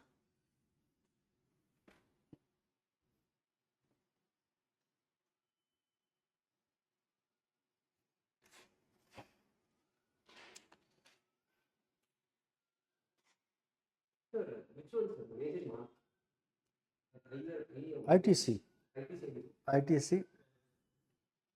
valuation. See, ITC has valuation. ITC has the time of supply valuation. ITC is major core ITC chapter. Exam point of view. And thereafter, when you come to this procedural aspects, where we have demand adjudications, thereafter assessment, more offenses penalties, a very big chapter, complicated chapter. Anyhow, we start now. Registration under the GST. Section 22. If you are in the following states, Manipur, Mizoram, Nagaland, Tripura. I used to compress MMNT. Manipur, Mizoram, Nagaland, Tripura. Turnover limit for registration 10 lakhs. Supplier of goods, supplier of services. If you are in the other state like PT Umas means P for Pondicherry, T for Telangana, U for Uttarakhand, M for Meghalaya, A for Arunachal Pradesh, S for Sikkim. If you are in the following states, the turnover limit is supply of goods, services as the case may be 20 lakhs. If you are other than the MMNT PT UMAS, supply of services 20 lakhs, supply of goods 40 lakhs, for both remains 20 lakhs. If exceeds, go for registration. This 20 lakhs turnover for the 40 lakhs turnover, highest threshold limit for a supplier of goods, not applicable if you deal with or you are dealing with ice cream, tobacco products, tobacco substitutes like pan masala and all, arid water, fly ash or fly ash blocks, similar siliceous earth like fossil mill, building bricks or roofing tiles. These goods you are supplying a supply of goods, the maximum turnover limit is 20 lakhs only. If you are in MMNT, Manipur, Mizoram, Nagaland, Tripura, 10 lakhs only. If you are a person, in the state of Tamil Nadu, your aggregate turnover for supply of goods for registration 40 lakhs. Instead of Tamil Nadu, if you have place of business in the Pondicherry, supply of goods turnover limit is 20 lakhs. Sir, I am a supplier of service. Other than the MMNT, wherever you have 20 lakhs only. Even supply of service and goods, both I am dealing, sir, 20 lakhs only. Only in the state of Manipur, Mizoram, Nagaland and Tripura, 10 lakhs only threshold limit for supply of goods, supply of services. It's clear, my difference. Further, registration is mandatory in the following case: when transfer of going concern takes place. For example, in the case of the legal heads coming forward to acquire the business of the predecessor, which is also called as, technically speaks here, if it is in the nature of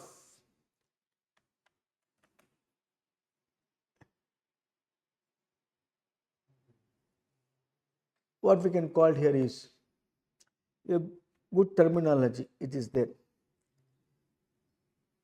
The legal heads coming forward taking over the business of the predecessor, father, business taken over by the son or the daughter, which is called as a good succession of the business. In the name of succession, legal heads are occupying the position of their predecessor. For the newcomers, a registration mandatory, provided the predecessor already registered person. In the given case, Mr. X, a registered person GST, his business on account of succession taken over by Y, son of X.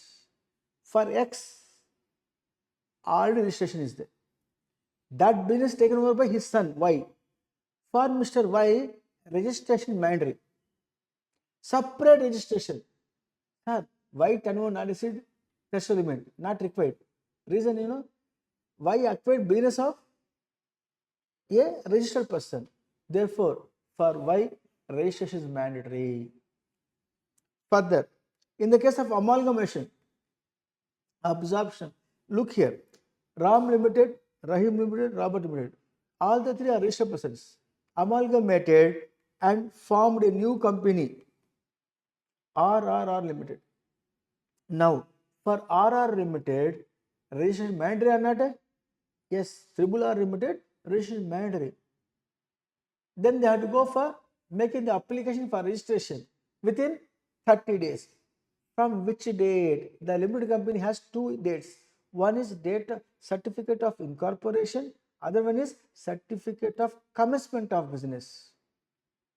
From which date 30 days to be counted means from the date of incorporation, certificate of incorporation 30 days, not from date of commencement of business 30 days to go for applying application for registration, because Triple R Limited is emerged out of three different registered companies. Further, my dear friends, as I told you somewhere before, section 23 refers if you supply exempted supplies wholly, you are not liable for registration, even though turnover exceeded threshold for registration. Look on the screen. Section 23, subsection class A, wholly exempted supplies are for an agriculturalist, section 23(1) clause B, or any person whose name recommended by GST Council not required to have registration. In all the three cases, registration not warranted. For example, here I am selling the goods which are slate pencil, wholly exempted. Turnover 90 lakhs, not required for registration. Sir, I am an agriculturalist, sir. For an agriculturalist, no registration. Sometimes before I referred, cash or net not, field not, sheet, supplied by agriculturalist to registered person. Who liable to be GST? Registered person, not by supplier. Or if the goods are wholly exempted like fruits, vegetables, such a person not liable for registration.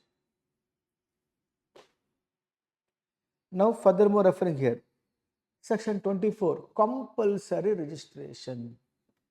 For whom compulsory registration? Look here, manufacturer Mumbai, manufacture the goods in the factory, supply the taxable goods worth 1 lakh to volume Hyderabad. Is it intrastate outward supplies?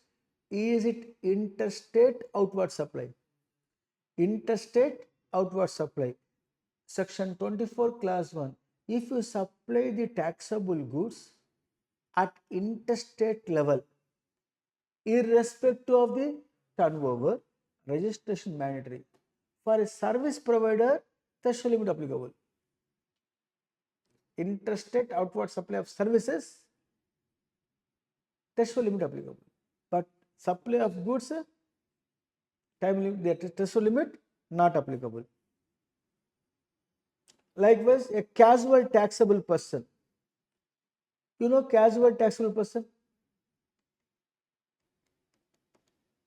This clear? Now coming to casual taxable person. A person who belongs to Mumbai, Maharashtra, came to Tamil Nadu for shooting purpose.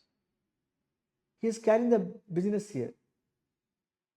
In the state of Tamil Nadu, he has no place of business.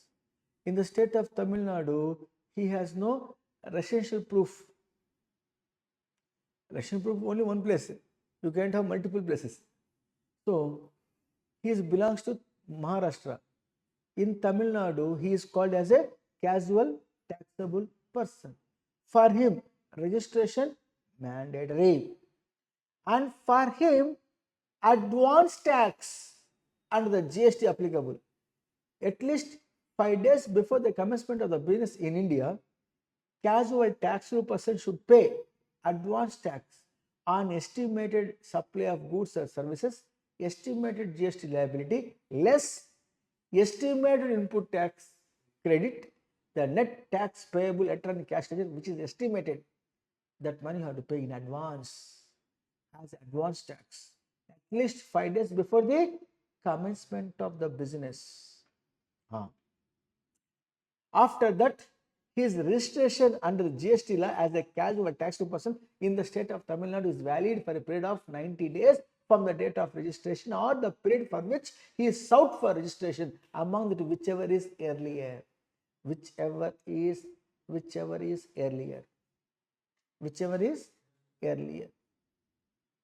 Up to that only registration valid. Sir, he is affectionate with the Tamil people, so friendly, therefore he still furthermore want to continue beyond 90 days. Oh. Then again ask for extension of casual taxable registration, for which you have to pay again estimated liability less estimated input tax credit, estimated cash outflow at an cash ledger, that you have to pay 5 days before commencement of the extension time period as advance tax.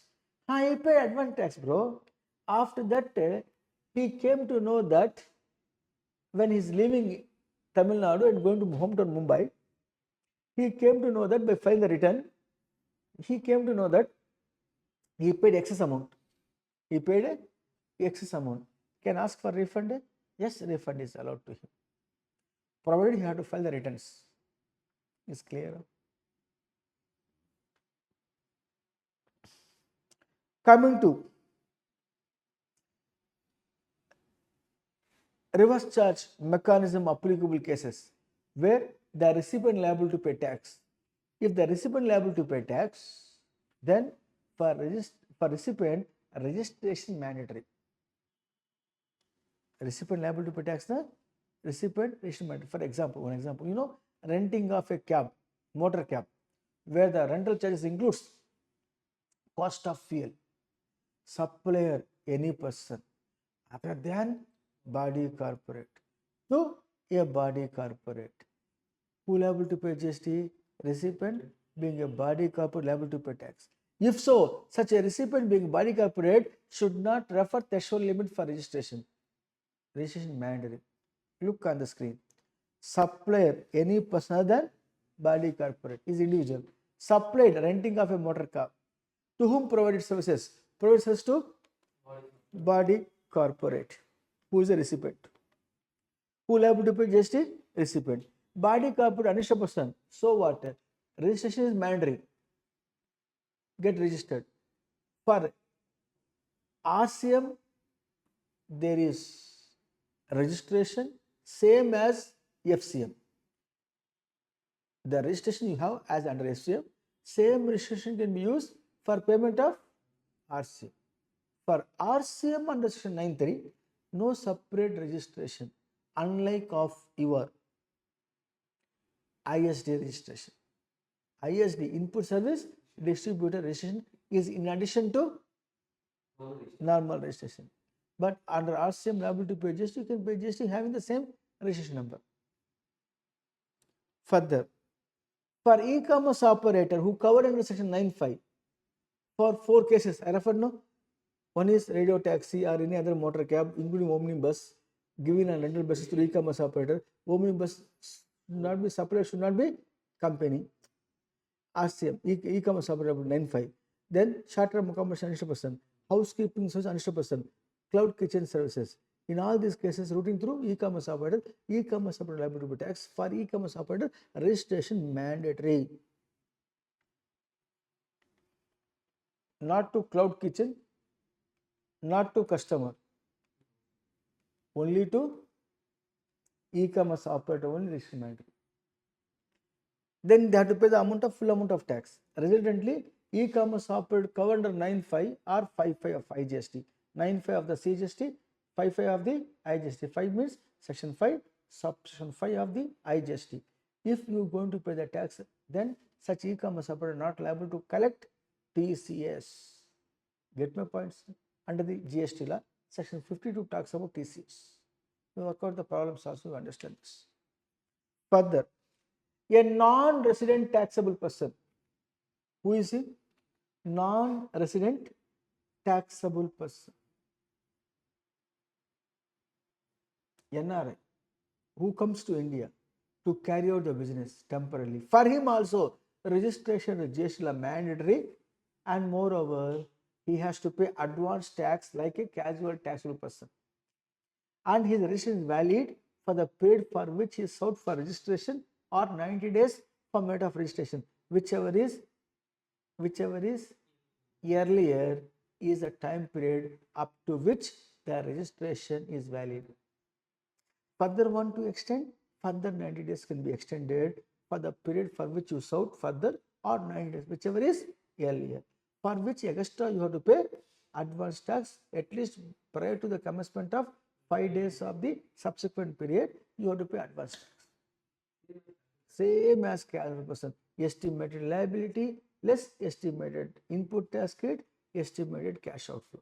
That should be paid through electronic cash ledger. And after that, if you are leaving India, then after filing the return, you came to know that excess payment. You can ask for refund. Refund is allowed. TDS deducted. Section 51 of the CGST. Sir, one of the public sector undertaking. They already registered person. One registration is there. And they are liable to pay TDS. For TDS, one more separate registration required. So, TDS deductor should have to have separate registration in addition to regular registration. For having TDS registration, threshold limit not applicable. You have to mandate liable to register as a TDS deductor and make the payment to department. Is clear as sir?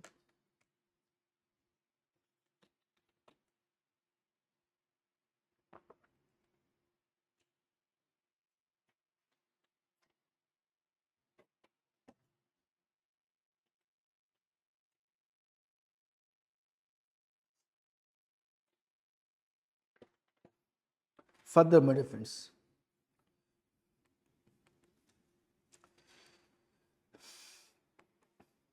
look on the screen. Ram is a registered person. Supply the goods worth more than 2.5 lakh to local authority, Greater Chennai Corporation (GCC). GCC is liable for deducting of TDS and revenue department. For GCC, registration mandatory. Is clear? Further,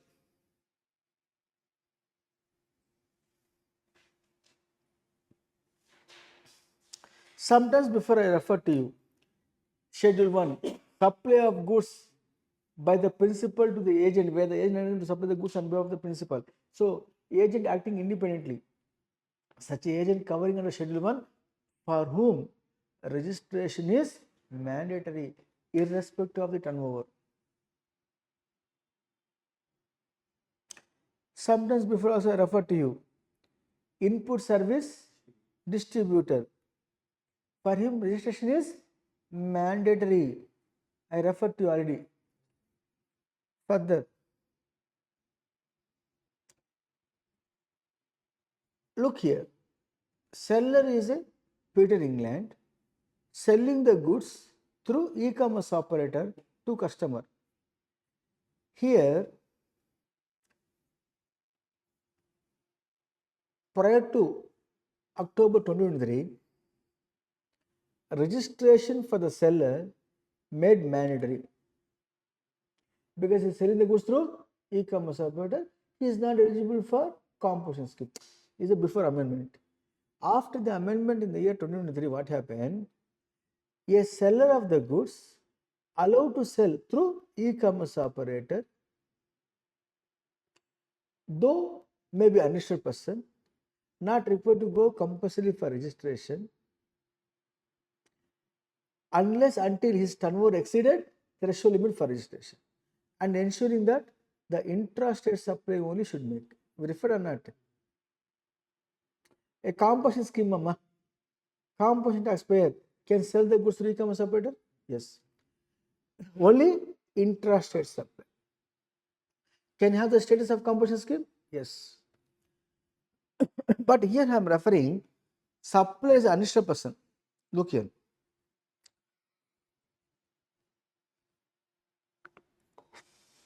Here. X Limited seller from Chennai unregistered person selling the goods through e-commerce operator to Chennai buyer. Interstate only. Now, this particular seller not required to go for compulsory registration unless his turnover exceeded the threshold limit for registration. Get my point, sir? Now, conditions apply. Conditions, what conditions means? Shall not supply interstate, outward supply, should not have business in more than one state or UT, should obtain valid enrollment number from GSTN. What do you mean this? Not required to get registration, but you give your KYC. Authenticate yourself. I am so and so, I am so and so place. my PAN number so and so. Then one enrollment, computer generating GST, generating one number, network portal, unique number. Using that unique number you please hand over to e-commerce operator, permit you to sell in their platform. Having non-registration means no registration. How long this is possible? Till the time you reaches 20 lakhs or 40, 10 lakhs or 40 lakhs. You get my point, sir? Or 20 lakhs. Depends upon the state where you have. Get my point, sir? Further, if a supplier is OIDR services, supplying services through from outside India into India to non-taxable online recipient, B2C, for consideration, no exemption, taxable. Forward charge, reverse charge. Forward charge. Who liable to pay GST? Supplier liable to pay GST, which is OIDR liable to pay, OIDR service liable to pay GST. Get my point, sir? For him, registration is compulsory. Covering under section 24. Further, likewise, online money gaming supplier providing this online money gaming from outside India into India. Who has to pay the GST? Supplier. Online money gaming supplier only liable to pay tax, even though the supply may be to registered person in India. Got the clarity, sir? If so, for such online money gaming, registration mandatory in India. For supply is mandatory. Supply liable to pay GST if the OIDR wala provide these services to not taxable online recipient, means who are B2C category. Recipient in India liable to pay under RCM. This point already clarified, not a new point. Yes. Now, if you are locating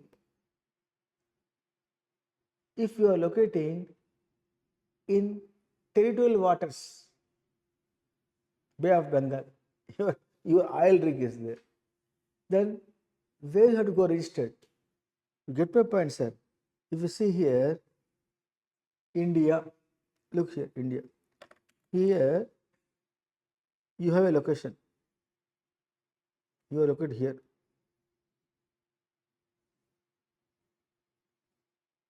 Here, Odisha is there, Andhra Pradesh is there, Puducherry is there, Tamil Nadu is there. If you locate in the tidal waters, where should you go and register means from your location, nearest coastal area, is the appropriate state for registration. Get my points? I will tell you here, I will show you here.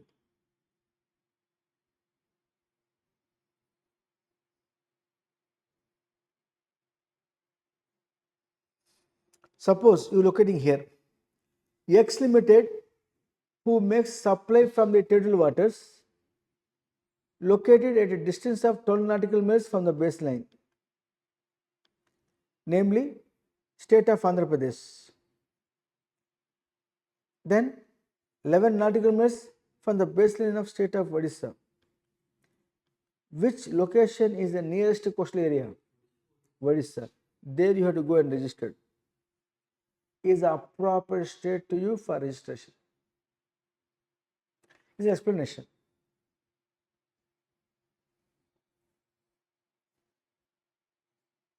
Coming to registration procedure. So far I refer to you what? Registration required based on the threshold limit. Thereafter, registration not required. Now I am referring compulsory registration.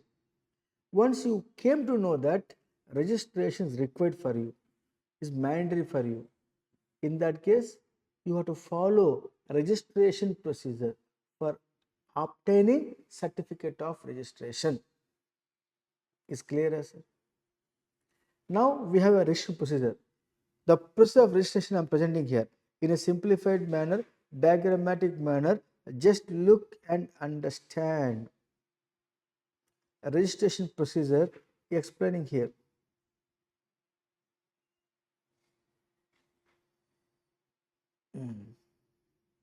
This one. Step by step I will present here now.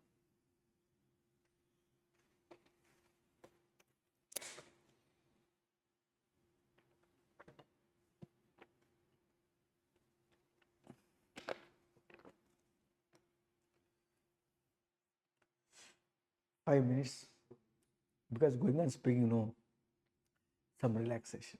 Hardware is becoming heated. Software is coolly working. Hardware is not cooperating. Means my throat and all. Just 5 minutes relaxation. You also fresh up. We'll take up. Okay? Just 5 minutes. I'm sitting here only. Ah.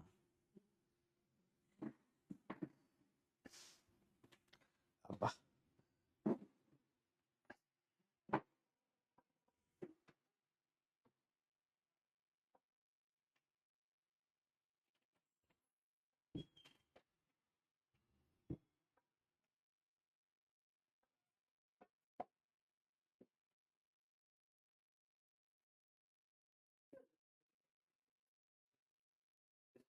Enema? Recording? No, no. Live classes are there. Nunambakam? Here as well as. Actually, they started in Nunambakam. Now expanded to here. Long back they expanded. Now Nunambakam as well as T Nagar.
Huh? No, no, no. No stress. See, without pain, no gain. Universally applicable to everyone. Not like that. See, everything required hard work with passion. No pain. Those is a pain. Understand? It should be self motivation. Yes, this is the time only we should be more active. Exam 1, exam 2, exam 3. Last exam IDT. Much more energetic than the first exam. Then only we can able to lift that group or course.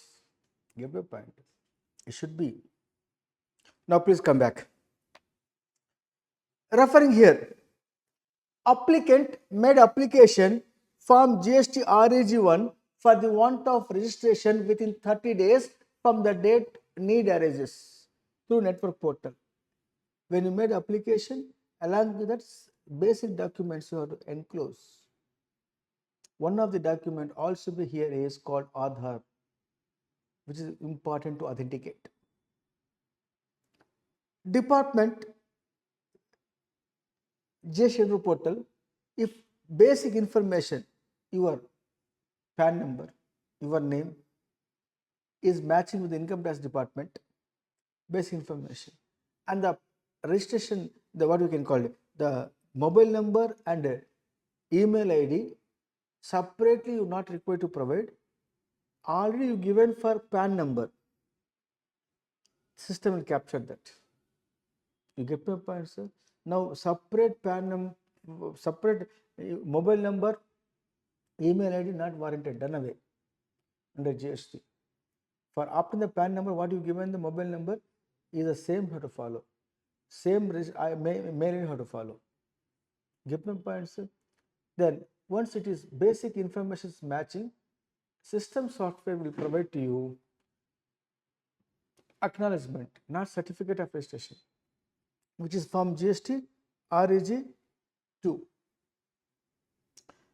Then department verify the application. If found any deficit, you enclose basic document as said. You are residing in a premises carrying the business on rental basis. Rental deed is not there. Rental deed is there. Outdated deed. Rental deed is there and it is not outdated but deficit. How? The property is a co-ownership. Mr. X, Mrs. X property. Rental deed is executed only Mr. X. What about Mrs. X? She also one of the property co-owner. That time NOC from co-owner should be obtained and enclosed. So certain technical issues are there. Therefore, department said you please give the information. Show cause notice issued by department form GST RG 03 within 7 working days from the date of the receipt of the application for registration. Then you have to reply within 7 working days from the date of receipt of the notice in the form GST RG 04. So NOC enclosed, latest document of proof of ownership. X is the owner, but Y is the applicant. X is the owner of the property. What is the proof? Latest property tax paid detail. Keep the points, property tax paid details, latest one should be enclosed. You get my point, what I'm going to say? Ownership, to prove the ownership on that property. If it's a own premises, your registration deed with the payment of latest property tax slip. Should you enclose and scan it and upload. If you reply the reply within 7 days in the form GST RG 04, department further proceed if no deficit found whether the applicant undergone Aadhaar authentication or not. Aadhaar authentication if not made, then physical verification of the premises warranted by the department officer, because fake invoice, the fake companies are creating, shell companies are creating and obtain the registration number and misusing the input tax credit and causing the revenue losses. That is the reason the government says We will come for verification where you are locating, where is your registration address. There are registration addresses noticed by department when they went for physical verification after registration granted. That place is like a burial ground. There is no office, or the place is maybe a particular uh, riverside place, or the place where open land, no office is there, but they have been created the shell companies obtain the registration. So for and all these reasons, Aadhaar authentication important. If not there, that case department will send the notice form GST REG 03 not within 7 days, by taking 30 days time period. You have to cooperate for whatever the queries raised by the department by submitting. Department will come for verification, will take the photographs of your premises and your location, and you are required to be present at that time, may not be required to present. Taking the photographs of premises, department will upload. Then after obtaining the Aadhaar number by you, you come forward to have authentication. Aadhaar authentication mandatory. If before authentication of the Aadhaar, what is Aadhaar authentication? Once you give Aadhaar number, you permitted to department to access anytime department required, GST department, your biometric information, means your eye scan, your finger or thumb impressions, department can access from the Aadhaar data. You are giving the permission to the department, you can access.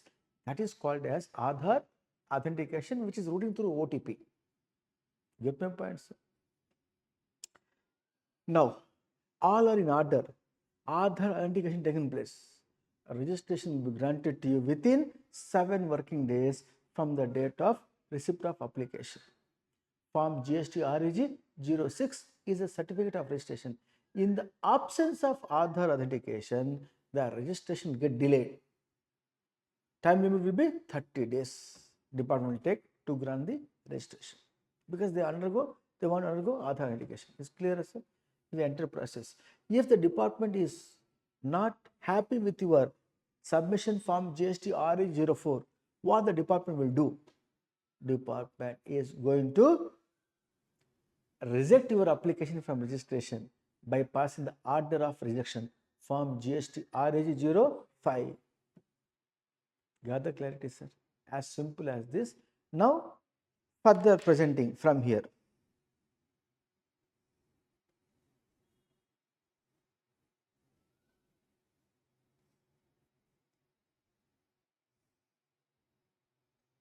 Just now I said authentication of Aadhaar means what? How to understand this?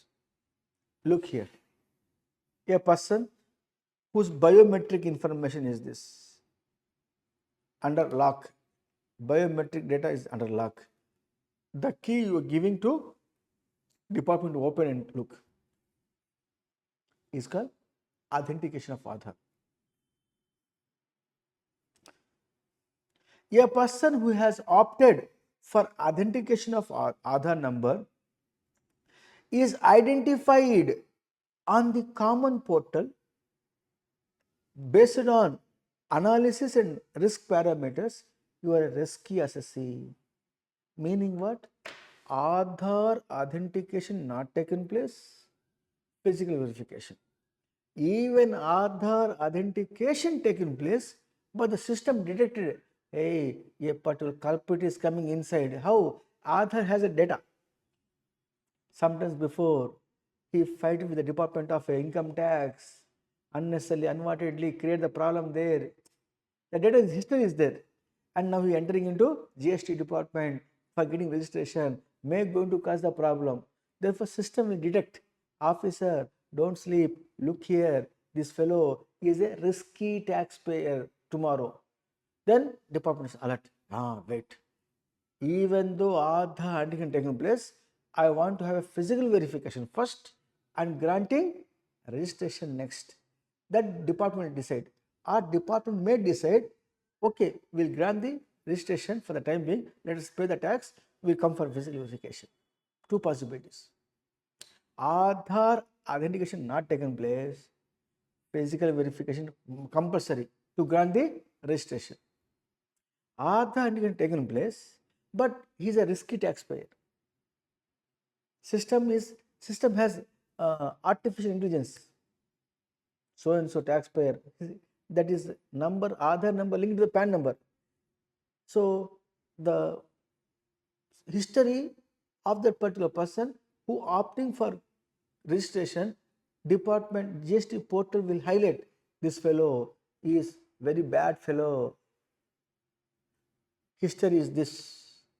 System says such a type of a detection of riskiness of the taxpayer on pilot basis introduced in the state of Gujarat, thereafter Pondicherry, thereafter Andhra Pradesh. Almost all the states now it is available across the India, all places detecting the taxpayer riskiness based on the biometric information of Aadhaar. Now coming to the sir, time period to issue notice 30 days only when Aadhaar authentication not taken place or Aadhaar authentication taken place but the system shows the taxpayer risky. In these cases, a person who fails to undergo Aadhaar or does not opt for Aadhaar authentication. 2. A person who has undergone authentication of Aadhaar is identified in the common portal based on the data analysis risk parameters or proper officer it deems fit to carry out verification. No, I have certain doubt. System not detected, but still officer says, this fellow not so good person. I want to know whether good or not. I have to have physical verification. Such a impression done by the officer, drawn by the officer, he can ask for physical, he can go for physical verification. Whenever physical verification takes place, show cause notice form GST RH03 not within 7 working days from the date of the receipt of the application. It is within 30 days from the date of the receipt of the application for registration. The notice RH03 seeking clarifications, information, documents from the applicant may be issued by the proper officer not later than 30 days from the date of submission of the application for registration. Physical verification of the place of business takes place. Further, my dear friends, physical verification of business premises after the grant of registration sometimes possible. If so, proper officer may get such verification of the place of business done and the verification report along with the other documents including photograph shall be uploaded in the prescribed form GST REG 30 on the common portal within a period of 15 days following the end of such verification. After the grant of registration, physical verification conducted, the documents are uploaded. Time period is to upload within 15 days, 15 working days following the date of such verification. If it is physical verification carried out, presence of the person who made application for warrant of registration is required to present, not required to present. Even in the absence of the applicant, the physical verification of the premises can take place. Physical verification of business premises before the grant of registration. If Aadhaar authentication not taking place, then physical verification will take place first, then only granting the registration. In that case, same, go to the premises, take the photographs, all those things, verify the documents and upload in the system. When means at least 5 working days prior to the completion of the period specified in the said proviso, that is 30 days. 30 days time period is then to grant registration. So within 25 days from the date of receipt of the application, you have to upload. 5 days before the expiry of 30 days. Means 25 days from the date of receipt of application, go and have physical verification the documents, verify and upload. Who should do so? Department office. For which also requirement of present of the person for whom registration to be granted not required. Physical presence of the applicant not warranted. Is clear as. Further, at the time of making the application for registration, am I required to submit the bank details? The law says not required. If you submit, well and good, goodbye. If not submit along with the application form just RE01 bank details, no problem. Sometimes not possible. See, I went to bank to open a current account. Banker says get the registration certificate from GST. Then apply for registration. Bank details not there. In that case, department says even without having the bank details, you allowed to apply form GST RG1, we will grant the registration to you. But after having registration, within 30 days from date of registration, you must furnish bank details in the network portal. By logging ID your password, you entered in the network portal and upload registration amendment. There bank details you have to upload within 30 days from the date of registration or due date of filing the GST1 return for the first time. Among that, whichever is earlier, within which you have to submit the bank details. If you have not submitted even after that, your registration liable for cancellation. You get my point, sir?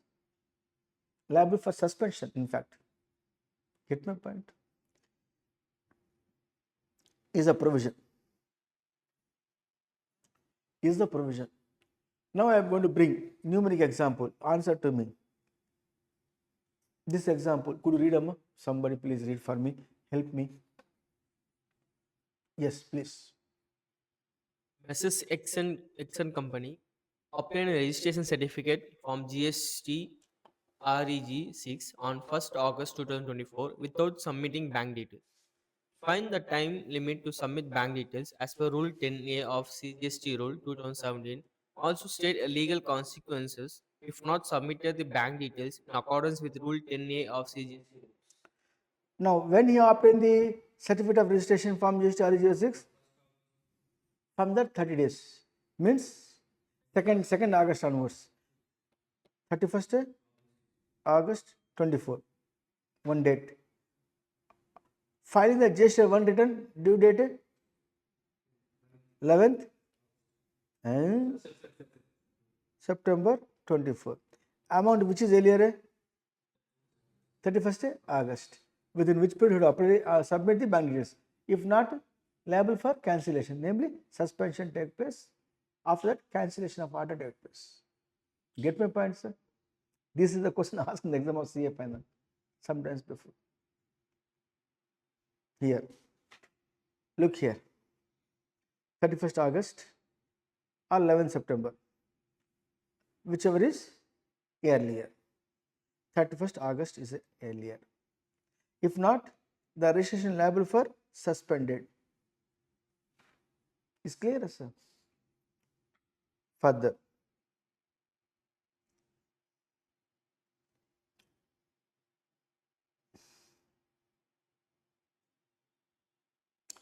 but a person who operated for the want of tedious registration, a person who operated for the want of tedious registration or tedious registration,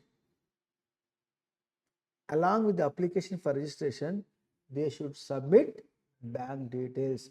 For them, this 30 days time period for registration not applicable. Is clear, sir? Further referring, permanent account number is not required to be furnished for registration. Who are they? PAN number not required. 1. TDS TC directors or online money gaming supplier or OIDR source from outside India. PAN number not required. Or the non-resident taxable person not required to submit PAN. They won't have PAN number. Thereafter, United States organizations in India. So these are all the persons not required to submit PAN number for getting registration. Now, persons are not required to undergo Aadhaar authentication. Aadhaar authentication not required for whom? Non-resident eligible person, government departments, foreign nations, United Nations organizations in India, statutory bodies, CA institute. And the Aadhaar number authentication required for CA institute. No, CA institute is what? Government entity, statutory body. So not required. Public sector undertaking companies not required to undergo Aadhaar authentication. International organizations, foreign embassies in India not required to undergo Aadhaar authentication. Now coming to cancellation of registration. Cancellation of registration talks about by the person who got registered can ask for cancellation of his registration called deregistration, or GST officer will cancel the registration, or legal heirs of a deceased person can ask for cancellation of registration. You get my point, sir? Further, now when the department officer cancel the registration, when the registered person himself can ask for registration cancellation if you want to go permanent outside India, or a sole proprietor want to retire permanently from the industry. His age is 95 years. He want to take the rest of the life, peace of mind in the house itself, want to reside. As a result, he's closed the business. Legal has not taken up for registration. Even legal has come forward to take his business. The predecessor registration should be cancelled. The successor should apply for new registration. A clear and difference in all these cases, the registered person himself can ask for cancellation, which is called as a deregistration. Second category, department officer will cancel registration if you are not fit for carry the business or not fit for to hold GST IN number. You are always causing the fraud, causing revenue losses. Department shaking about your transactions. Department unhappy with you. Department says you are not fit for holding registration number. Get out from here. Like that, department may say, or otherwise, a case where you have not filed the return, being a composition, being a what we can call here composition taxpayer, you have not furnished the return for a financial year beyond 3 months from the due date of furnishing the said return. Actually, composition taxpayers GST CMP 08 quarterly only they are filing, and that quarterly filing you not file for a quarter, and the delay happens more than 3 months from the due date in a financial year, then in that case your registration is liable for cancellation. Your monthly taxpayer for a period 6 months continuously not file the return, system software itself will detect you and say suspended, cancelled later on. If your quarterly file the return, namely QRMP scheme, quarterly return monthly payment you have had or not, is applicable for a person who has turnover not exceeding 5 crores, not 50, not exceeding 5 crores turnover. Such a person can opt for QRMP, it is option. That means quarterly you file the return but pay monthly tax.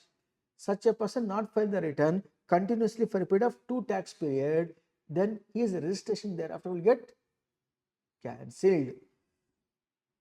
Further, a person who obtained registration voluntarily but not commence the business from the date of registration for a period of more than 6 months. You obtain registration, Raja, but not commence the business for a period more than 6 months.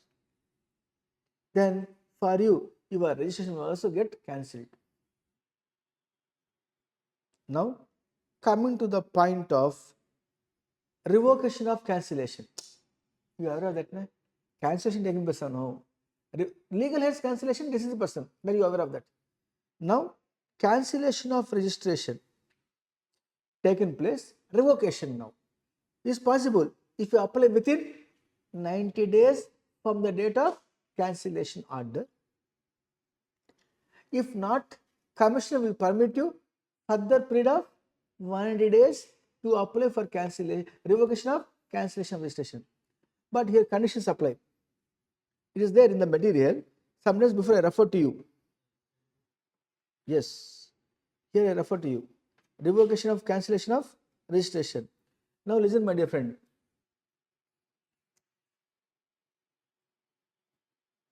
What for cancellation taking place? Sir, I have not filed the return for a period of more than 6 months. Okay. You are coming forward now to apply for revocation of cancellation? Yes, sir. Department will ask. Have you filed the return for the period for which not filed cancellation taking place? Have you filed the return? Yes, sir. I filed the return, sir. Filing the return payment of tax pre-criteria to revoke the cancellation of registration. When I apply for cancellation of revocation of cancellation of registration, I should have been filed all the return what not filed. Means I pay the tax. Thereafter, department verified revocation of cancellation. After that, during the period of cancellation returns, there are two layers. Aware of that? Cancellation of registration caused due to non-filing of return.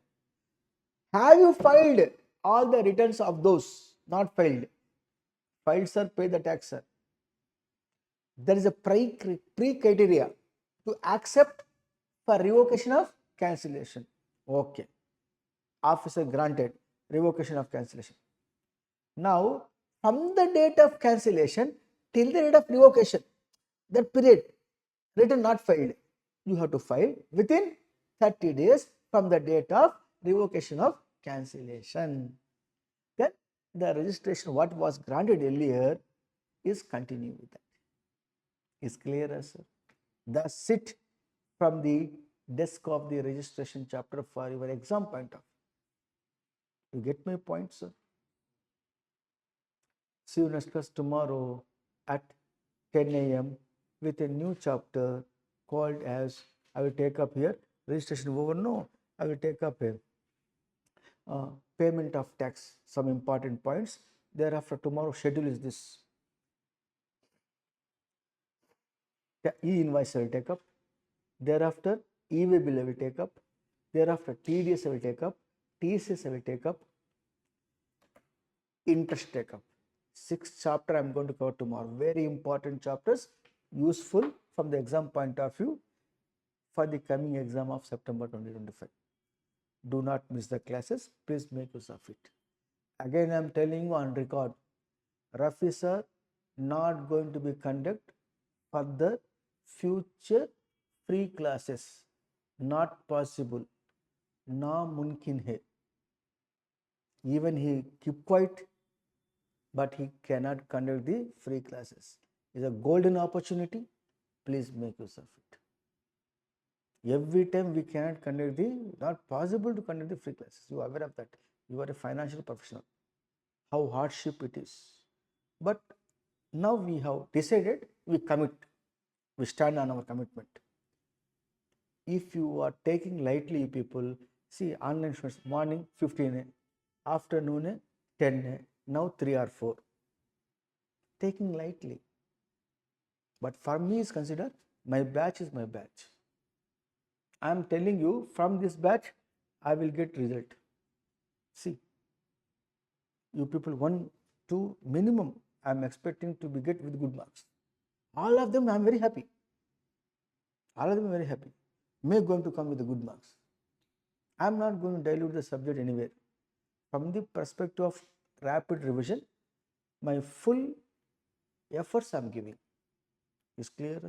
Tomorrow our target to complete payment of tax, e-invoice, e-way bill, TDS, TCS, interest and GST. Is clear? See you tomorrow at 10 a.m. Thank you, my friends.